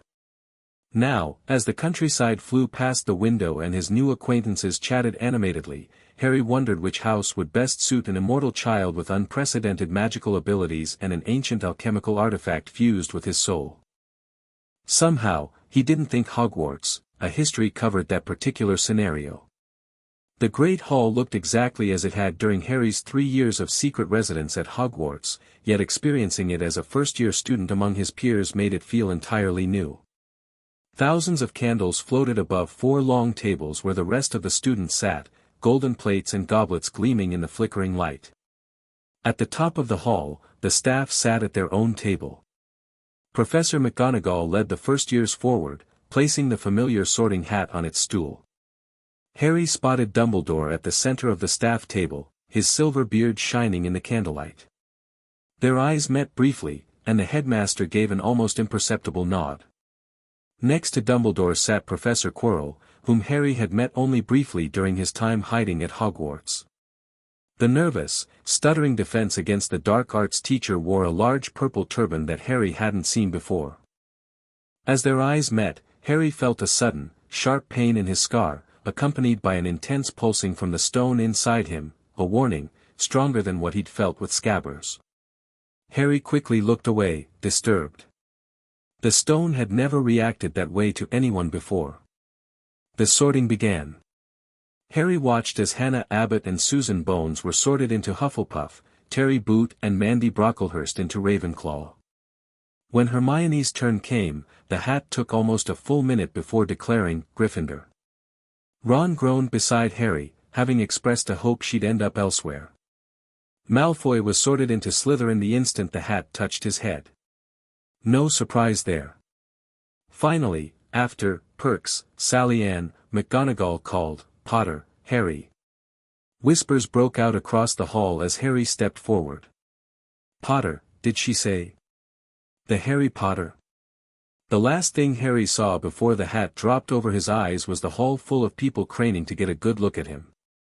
Then he was staring at the black inside of the hat, waiting. Said a small voice in his ear. "Difficult. Very difficult. I've sorted thousands of students over the centuries, but never one quite like you, Mr. Potter.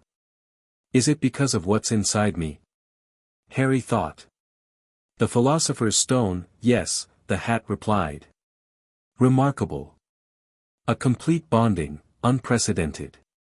You're not merely Harry Potter anymore, are you? You're something new entirely." "I'm still me," Harry insisted mentally. "The stone changed me, but I'm still Harry." "Indeed, but what a Harry you are. Courage aplenty for Gryffindor, certainly. A sharp mind worthy of Ravenclaw, enhanced, I suspect, by the stone's influence. Loyalty and hard work for Hufflepuff. And ambition, oh yes, a desire to prove yourself, to master your unique gifts. Slytherin could help you there." The hat fell silent for a moment, as if considering deeply. Harry realized the sorting was taking much longer than normal. People would be wondering. "You've lived multiple lives already, haven't you?" the hat mused. The abused child of the Dursleys. The apprentice of the Flamels. The secret resident of Hogwarts. And now the first-year student, playing a role to protect yourself. "I'm just trying to find my place," Harry thought. "Your place? An immortal among mortals? That is the question, isn't it?" The hat seemed almost sympathetic. "Where does one place a child who may outlive the very institution sorting him?" Harry hadn't considered that perspective before. Would he still be around when Hogwarts itself was ancient history? The thought was dizzying. "I see greatness in you, Harry Potter. Not just because of the stone, but because of who you are at your core. Your choices will matter more than most, given the time you have to make them. Better be Gryffindor." The hat shouted the last word to the entire hall. Harry removed it with relief and walked shakily toward the Gryffindor table, where he received the loudest cheer yet.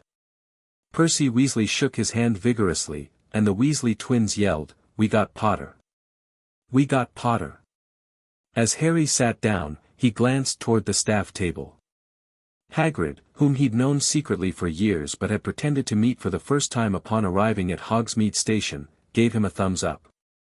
Professor McGonagall, one of the few who knew his secret, maintained her stern expression but nodded slightly. Snape's face was unreadable, though his dark eyes fixed on Harry with their usual intensity. And Quirrell, the defense professor, was turned away, speaking to another teacher, but Harry could have sworn he felt something emanating from the man, an awareness, a hunger. The stone pulsed again in warning. Ron joined him at the Gryffindor table minutes later, looking relieved. "Brilliant. We're both in Gryffindor." As food appeared on the golden plates and the feast began, Harry found himself surrounded by curious housemates, all eager to meet the famous Harry Potter. He answered their questions with practiced vagueness, redirecting the conversation whenever it veered too close to his special training. "So where were you before coming to Hogwarts, Harry?" Seamus Finnegan asked between mouthfuls of potato. "Everyone knows you disappeared from your Muggle relatives years ago."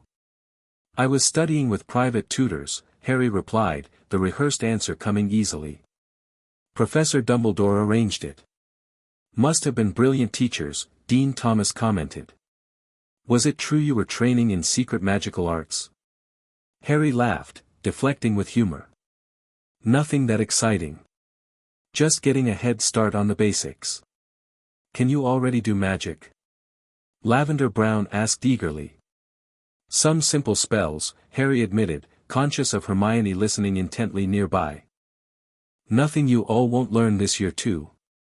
The questions continued throughout dinner, but Harry navigated them smoothly, neither confirming nor denying the wildest rumors while establishing his cover story.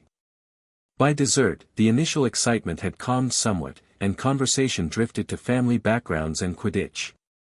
Harry used the opportunity to observe his new housemates more carefully. Ron was straightforward and genuine, if sometimes insecure. Hermione was brilliant but socially awkward, clearly used to being an outsider. Neville Longbottom seemed painfully shy, clutching his recovered toad as if afraid it might escape again. They were all so normal. Children with ordinary concerns and ordinary futures. And here he sat among them, carrying a centuries-old magical artifact inside him that would likely keep him alive long after everyone in this room was dust. The weight of that reality settled heavily on Harry, momentarily overwhelming him. He pushed his treacle tart away, appetite suddenly gone. "Are you all right?" Hermione asked, noticing his change in mood. Harry forced a smile. "Just tired. It's been a long day."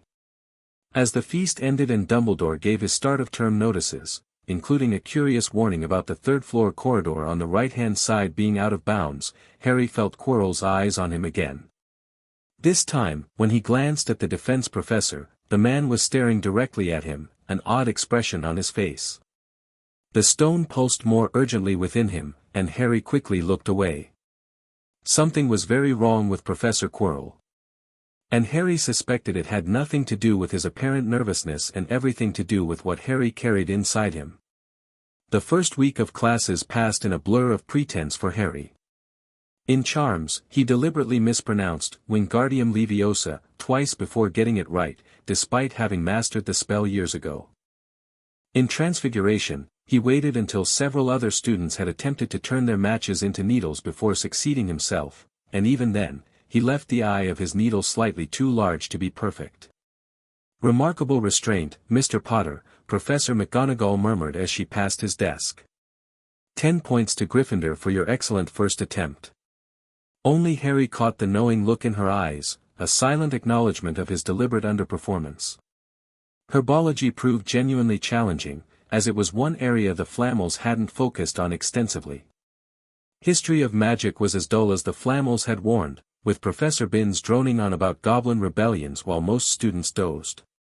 Potions, however, presented a unique difficulty. Harry had spent countless hours in the dungeons with Snape, working on increasingly complex alchemical experiments. The potions master had grudgingly developed a respect for Harry's abilities, even if he still occasionally made cutting remarks about James Potter. Now, Harry had to pretend he barely knew the man, while Snape had to maintain his well-known disdain for all things Gryffindor, especially Harry Potter.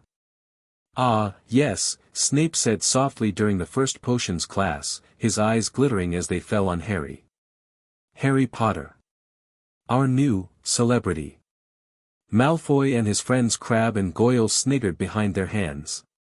Snape finished calling the roll and looked up at the class, his black eyes cold and empty. "You are here to learn the subtle science and exact art of potion making," he began, speaking barely above a whisper, but they caught every word. "I don't expect you will really understand the beauty of the softly simmering cauldron with its shimmering fumes, the delicate power of liquids that creep through human veins, bewitching the mind, and snaring the senses." Harry kept his expression neutral, though inwardly he smiled. He'd heard variations of this speech during their private sessions, and knew Snape meant every word. The man truly loved his subject. "Potter," Snape said suddenly. "What would I get if I added powdered root of asphodel to an infusion of wormwood?" Harry hesitated. He knew the answer, of course, the draught of living death, a powerful sleeping potion. But first years weren't supposed to know that. Beside him, Hermione's hand had shot into the air. "I don't know, sir," Harry lied, watching Snape's eyes narrow infinitesimally. "Tut, tut, fame clearly isn't everything," Snape sneered. "Let's try again. Potter, where would you look if I told you to find me a bezoar?" Hermione stretched her hand as high as it would go. Again, Harry knew, a stone from a goat's stomach that would save you from most poisons. He and Snape had discussed rare antivenins extensively during their private research. "I don't know, sir," Harry repeated. "Thought you wouldn't open a book before coming, Potter." Snape's lips curled into a sneer, but Harry caught the faintest glint of approval in his dark eyes, acknowledgement of Harry's appropriate restraint. Snape ignored Hermione's quivering hand. "What is the difference, Potter, between monkshood and wolfsbane?"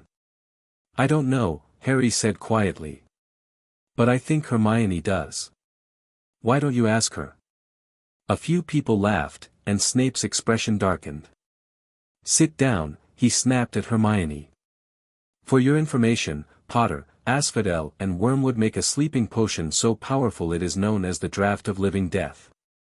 A bezoar is a stone taken from the stomach of a goat and it will save you from most poisons. As for monkshood and wolfsbane, they are the same plant, also known by the name of aconite. Well, why aren't you all copying that down?" There was a sudden rummaging for quills and parchment. Over the noise, Snape added, "And a point will be taken from Gryffindor House for your cheek, Potter." As they began brewing a simple potion to cure boils, Harry deliberately worked slowly, carefully following each step as if he'd never brewed before. Snape swept around the room, criticizing almost everyone except Malfoy, whom he seemed to favor. He passed Harry's cauldron with barely a glance, neither praising nor criticizing, which from Snape was almost a compliment. When Neville somehow managed to melt Seamus's cauldron, creating a spreading acid that caused angry red boils to spring up on students' arms and legs, Snape rounded on Harry. "You, Potter, why didn't you tell him not to add the porcupine quills before taking the cauldron off the fire? Thought he'd make you look good if he got it wrong, did you? That's another point from Gryffindor." This was so unfair that Harry opened his mouth to argue, but Ron kicked him behind their cauldron. "Don't push it," he muttered. "I've heard Snape can turn very nasty." As they climbed the steps out of the dungeon an hour later, Harry's mind was racing. Snape's behavior was perfect for maintaining their cover. No one would suspect the potions master had spent countless hours teaching Harry advanced alchemy. But Harry worried the constant pretense would strain their already complex relationship. "Cheer up," Ron said. "Snape's always taking points off Fred and George. Can I come and meet Hagrid with you?" Harry had, officially, received an invitation to visit Hagrid that afternoon, though in reality, he'd been having tea with the gamekeeper regularly for the past 3 years. He'd mentioned the invitation to Ron at breakfast, and now nodded his agreement. "Sure. Hermione, would you like to come too?" Harry asked, noticing her lingering nearby. She looked startled at being included but nodded quickly. "I'd like that. I've read that Hagrid has been gamekeeper here for decades. He must know so much about magical creatures." As they crossed the grounds toward Hagrid's hut, Harry felt a brief sense of normalcy. This was what regular 11-year-olds did: made friends, visited teachers, complained about classes. For a moment, he could almost forget the stone pulsing inside him, the Flamels' dwindling time, and Quirrell's disturbing interest in him. Almost. Late that night, when his dorm mates were sleeping soundly, Harry sat cross-legged on his bed with privacy charms around him, writing in the enchanted journal the Flamels had given him. "The first week has gone well," he wrote. "I've successfully maintained my cover as a typical first year, though it's sometimes frustrating to deliberately underperform. I've made friends with Ron Weasley and Hermione Granger, both good people, I think, though very different from each other. Ron's from an old wizarding family but doesn't put much stock in studying. Hermione's muggle-born and brilliant, though a bit intense about rules and homework." The words sank into the page, disappearing completely. Moments later, new text appeared in Perenelle's elegant handwriting. "We're pleased you're making friends your own age, Harry. It's important for your social development, regardless of your unique situation. Nicholas and I worried you might isolate yourself to maintain your secret. As for deliberately underperforming, consider it good practice in control and restraint, skills you'll need throughout your long life."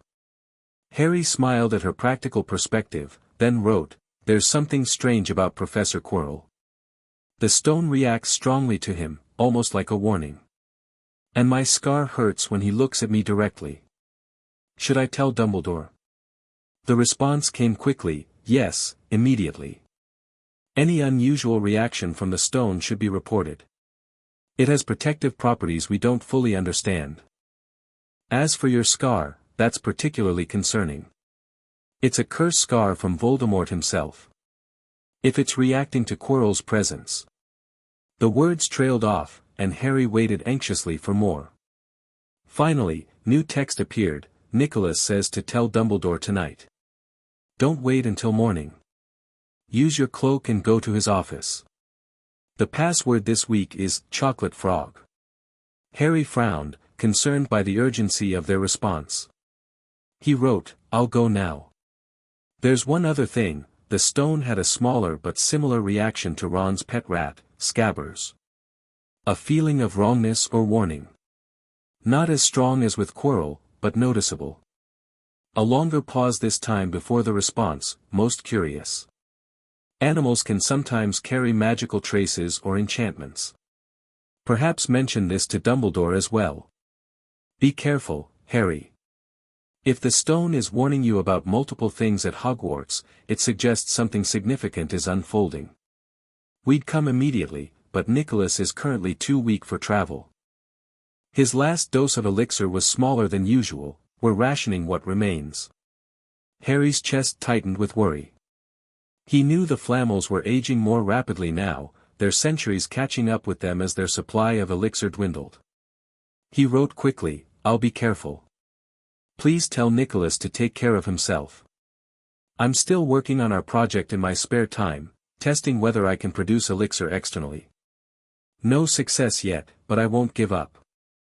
We know you won't, came Perenelle's reply. But remember, dear one, we've lived extraordinarily long lives. Focus on yours now. Go to Dumbledore, and keep us informed. Harry closed the journal, his mind racing.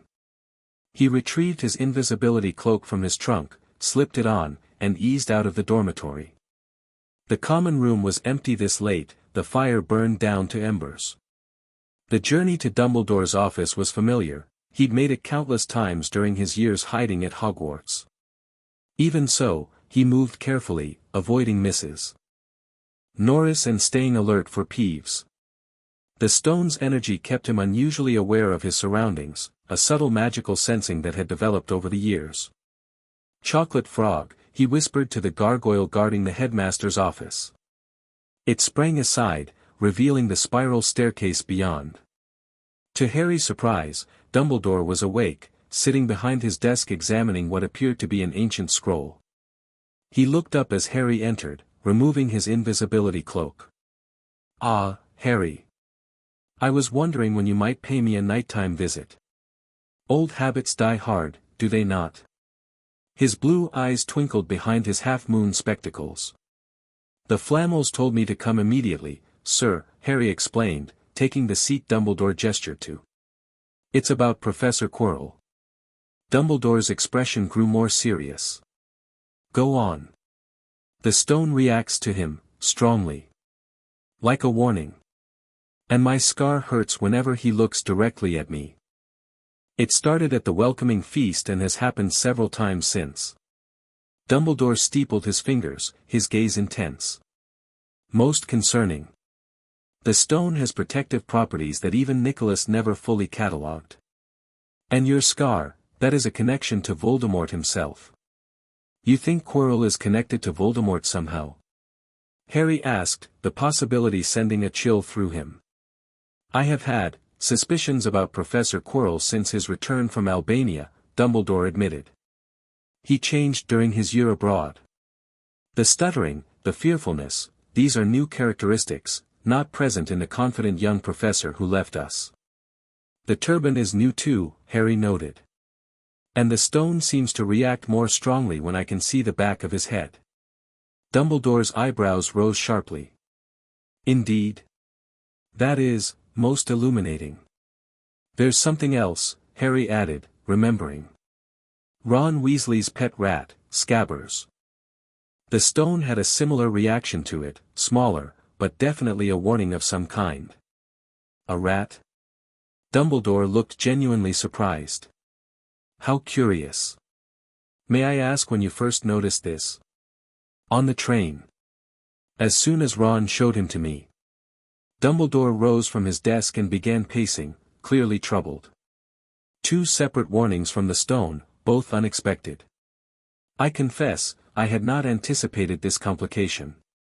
What should I do, Professor? For now, avoid close contact with Professor Quirrell when possible. Do not allow yourself to be alone with him. As for the rat. Dumbledore paused, seemingly deep in thought. I believe I should examine it personally. Perhaps under the guise of checking the health of students' pets. Harry nodded, relieved that Dumbledore was taking the warning seriously. The Flamels seemed worried. Nicholas is getting weaker. A shadow crossed Dumbledore's face. Yes, I am aware. Their time grows short, I fear. I'm still trying to find a way to help them, Harry said quietly. To extract the stone's essence or produce elixir somehow. A noble goal, Dumbledore acknowledged. Though perhaps an impossible one. The stone's bonding with you appears to be irreversible. Harry refused to accept that. There has to be a way. I can't just let them die when what they need is inside me. Dumbledore regarded him with a mixture of sadness and pride. Your compassion does you credit, Harry. It is, perhaps, what makes you most worthy of the gift you carry. He returned to his desk, sitting once more. Now, there is another matter we should discuss, given these developments. The 3rd floor corridor. The one that's out of bounds? What about it? It currently houses a series of protections guarding a powerful magical object, a decoy Philosopher's Stone. Harry stared at Dumbledore, shocked. A decoy? Why? When the real stone bonded with you, I had to explain its disappearance somehow, Dumbledore explained. Only a handful of people know the truth. To the rest of the wizarding world, the stone remains a separate object, currently protected at Hogwarts due to threats against Gringotts. And you think Quirrell is after it? Or Voldemort is, through Quirrell? It seems increasingly likely, Dumbledore confirmed grimly. The timing of his interest, your Scar's reaction, the stone's warning, they point to a disturbing conclusion. Harry absorbed this, the implications dawning on him. If Voldemort discovered the decoy was fake, he would seek the real stone with even greater determination, Dumbledore finished. And eventually, his search would lead to you, Harry. The gravity of the situation settled over them both. Harry unconsciously placed a hand over his chest, feeling the warm pulse of the stone within him. So what do we do? He asked finally. We observe. We prepare. And when the time comes, for I fear it is a matter of when, not if, we act decisively. Dumbledore's blue eyes met Harry's green ones, his expression grave. In the meantime, maintain your cover, continue your friendships, and keep me informed of any further warnings from the stone. Harry nodded, rising to leave. As he reached for his invisibility cloak, Dumbledore added, Harry, there is wisdom in the Sorting Hat's placement of you in Gryffindor. Not just courage, but the heart to use your unique gifts properly. Remember that in the days ahead. With those cryptic words echoing in his mind, Harry slipped on his cloak and made his way back to Gryffindor Tower, more alert than ever for any sign of Quirrell in the darkened corridors. As September gave way to October, Harry settled into the rhythms of Hogwarts student life while maintaining constant vigilance regarding Quirrell. The defense against the dark arts professor showed no obvious signs of evil intent, just the same nervousness and stuttering, but the stone's warning reaction never diminished. Meanwhile, Harry's friendships with Ron and Hermione deepened, though not without challenges. Ron remained easygoing and loyal, quick to include Harry in everything from wizard chess to exploring the castle. Hermione, however, had struggled to connect with other students, her academic intensity and rule-following nature creating barriers. That changed dramatically on Halloween. Ron's thoughtless comment about Hermione having no friends sent her crying to the girls' bathroom, where she remained throughout the feast. When Professor Quirrell burst into the Great Hall announcing a troll in the dungeons, Harry immediately thought of Hermione. "We've got to find her," he told Ron urgently. "She doesn't know about the troll." Ron hesitated, then nodded. "Okay, but Percy better not see us." They slipped away from the Gryffindors heading upstairs, ducking down a deserted side corridor. They had just turned the corner when they heard quick footsteps behind them. "Percy," hissed Ron, pulling Harry behind a large stone griffin. Peering around it, however, they saw not Percy but Snape, crossing the corridor and disappearing from view. "What's he doing?" Harry whispered. "Why isn't he down in the dungeons with the rest of the teachers?" "Search me." They crept along the next corridor after Snape's fading footsteps. "He's heading for the third floor," Harry said, suddenly remembering his conversation with Dumbledore. The decoy stone. Was Snape using the distraction to try to get past the protections?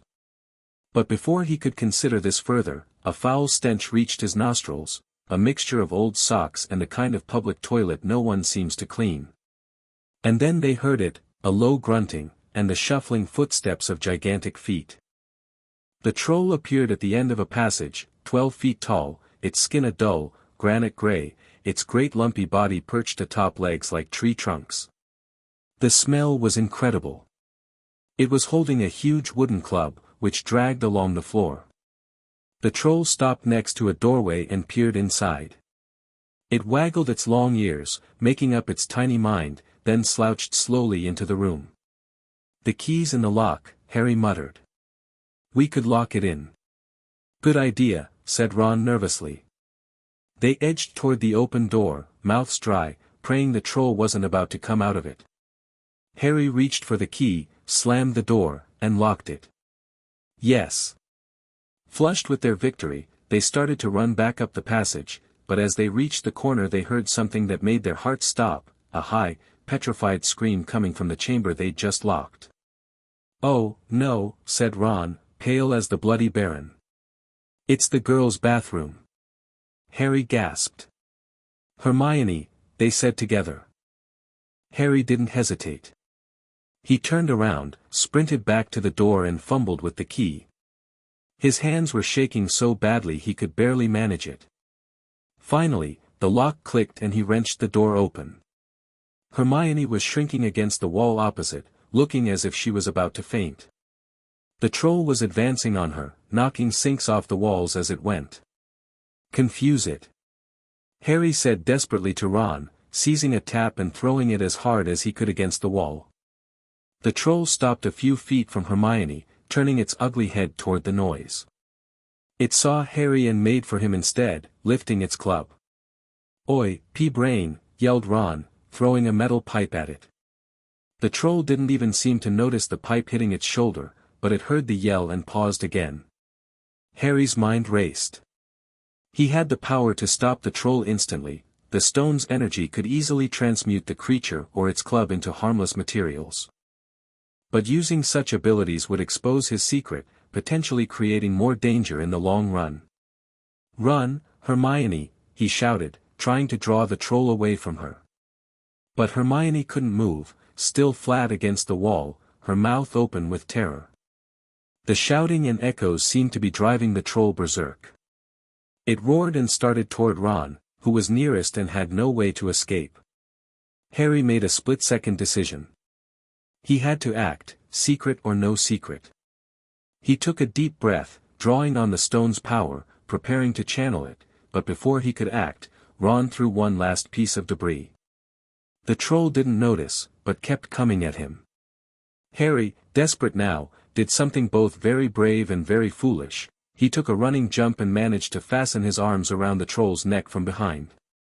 The troll couldn't feel Harry hanging there, but it certainly noticed when Harry's wand went straight up one of its nostrils. Howling with pain, the troll twisted and flailed its club, with Harry clinging on for dear life. Any second, the troll was going to rip him off or crush him with its club. Hermione had sunk to the floor in fright. Ron pulled out his own wand, not knowing what he was going to do, and heard himself cry the first spell that came into his head, Wingardium Leviosa. The club flew suddenly out of the troll's hand, rose high, high up into the air, turned slowly over, and dropped, with a sickening crack, onto its owner's head.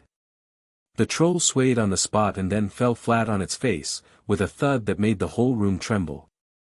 Harry got to his feet, shaking and out of breath. Ron was standing there with his wand still raised, staring at what he had done. Hermione was the first to speak. "Is it dead?" "I don't think so," said Harry, examining it carefully. "Just knocked out." A sudden slamming and loud footsteps made the three of them look up. They hadn't realized what a racket they had been making, but of course, someone downstairs must have heard the crashes and the troll's roars. Professor McGonagall burst into the room, closely followed by Snape, with Quirrell bringing up the rear. Quirrell took one look at the troll, let out a faint whimper, and sat quickly down on a toilet, clutching his heart. Snape bent over the troll, examining it with a critical eye, then shot Harry a searching look. Harry knew what he was thinking. Why hadn't Harry used the stone's power? McGonagall was looking at Ron and Harry with the most furious expression they'd ever seen. Her lips were white. "What on earth were you thinking?" she demanded, cold fury in her voice. "You're lucky you weren't killed. Why aren't you in your dormitory?" Snape gave Harry a swift, piercing look. Harry looked at the floor, grateful he hadn't revealed his abilities, even as he wondered whether Snape had truly been trying to get past the third-floor protections. Then a small voice came out of the shadows. "Please, Professor McGonagall, they were looking for me. Miss Granger." Hermione had managed to get to her feet at last. "I went looking for the troll because I thought I could deal with it on my own, you know, because I've read all about them." Ron dropped his wand. Hermione Granger, telling a downright lie to a teacher. "If they hadn't found me, I'd be dead now." Harry stuck his wand up its nose and Ron knocked it out with its own club. "They didn't have time to come and fetch anyone. It was about to finish me off when they arrived." "Well, in that case," said Professor McGonagall, staring at the three of them, "Miss Granger, you foolish girl, how could you think of tackling a mountain troll on your own?" Hermione hung her head. Harry was speechless. Hermione was the last person to do anything against the rules, and here she was, pretending she had, to get them out of trouble. "Miss Granger, 5 points will be taken from Gryffindor for this," said Professor McGonagall. "I'm very disappointed in you. If you're not hurt at all, you'd better get off to Gryffindor Tower. Students are finishing the feast in their houses." Hermione left. Professor McGonagall turned to Harry and Ron. "Well, I still say you were lucky, but not many first years could have taken on a full-grown mountain troll. You each win Gryffindor 5. Something went wrong with this response, please try again. Trace ID, 69331 Ka, 94E6. Move the story forward into the next chapter. The end. Thank you for watching this video. Please be sure to subscribe to our channel and like this video.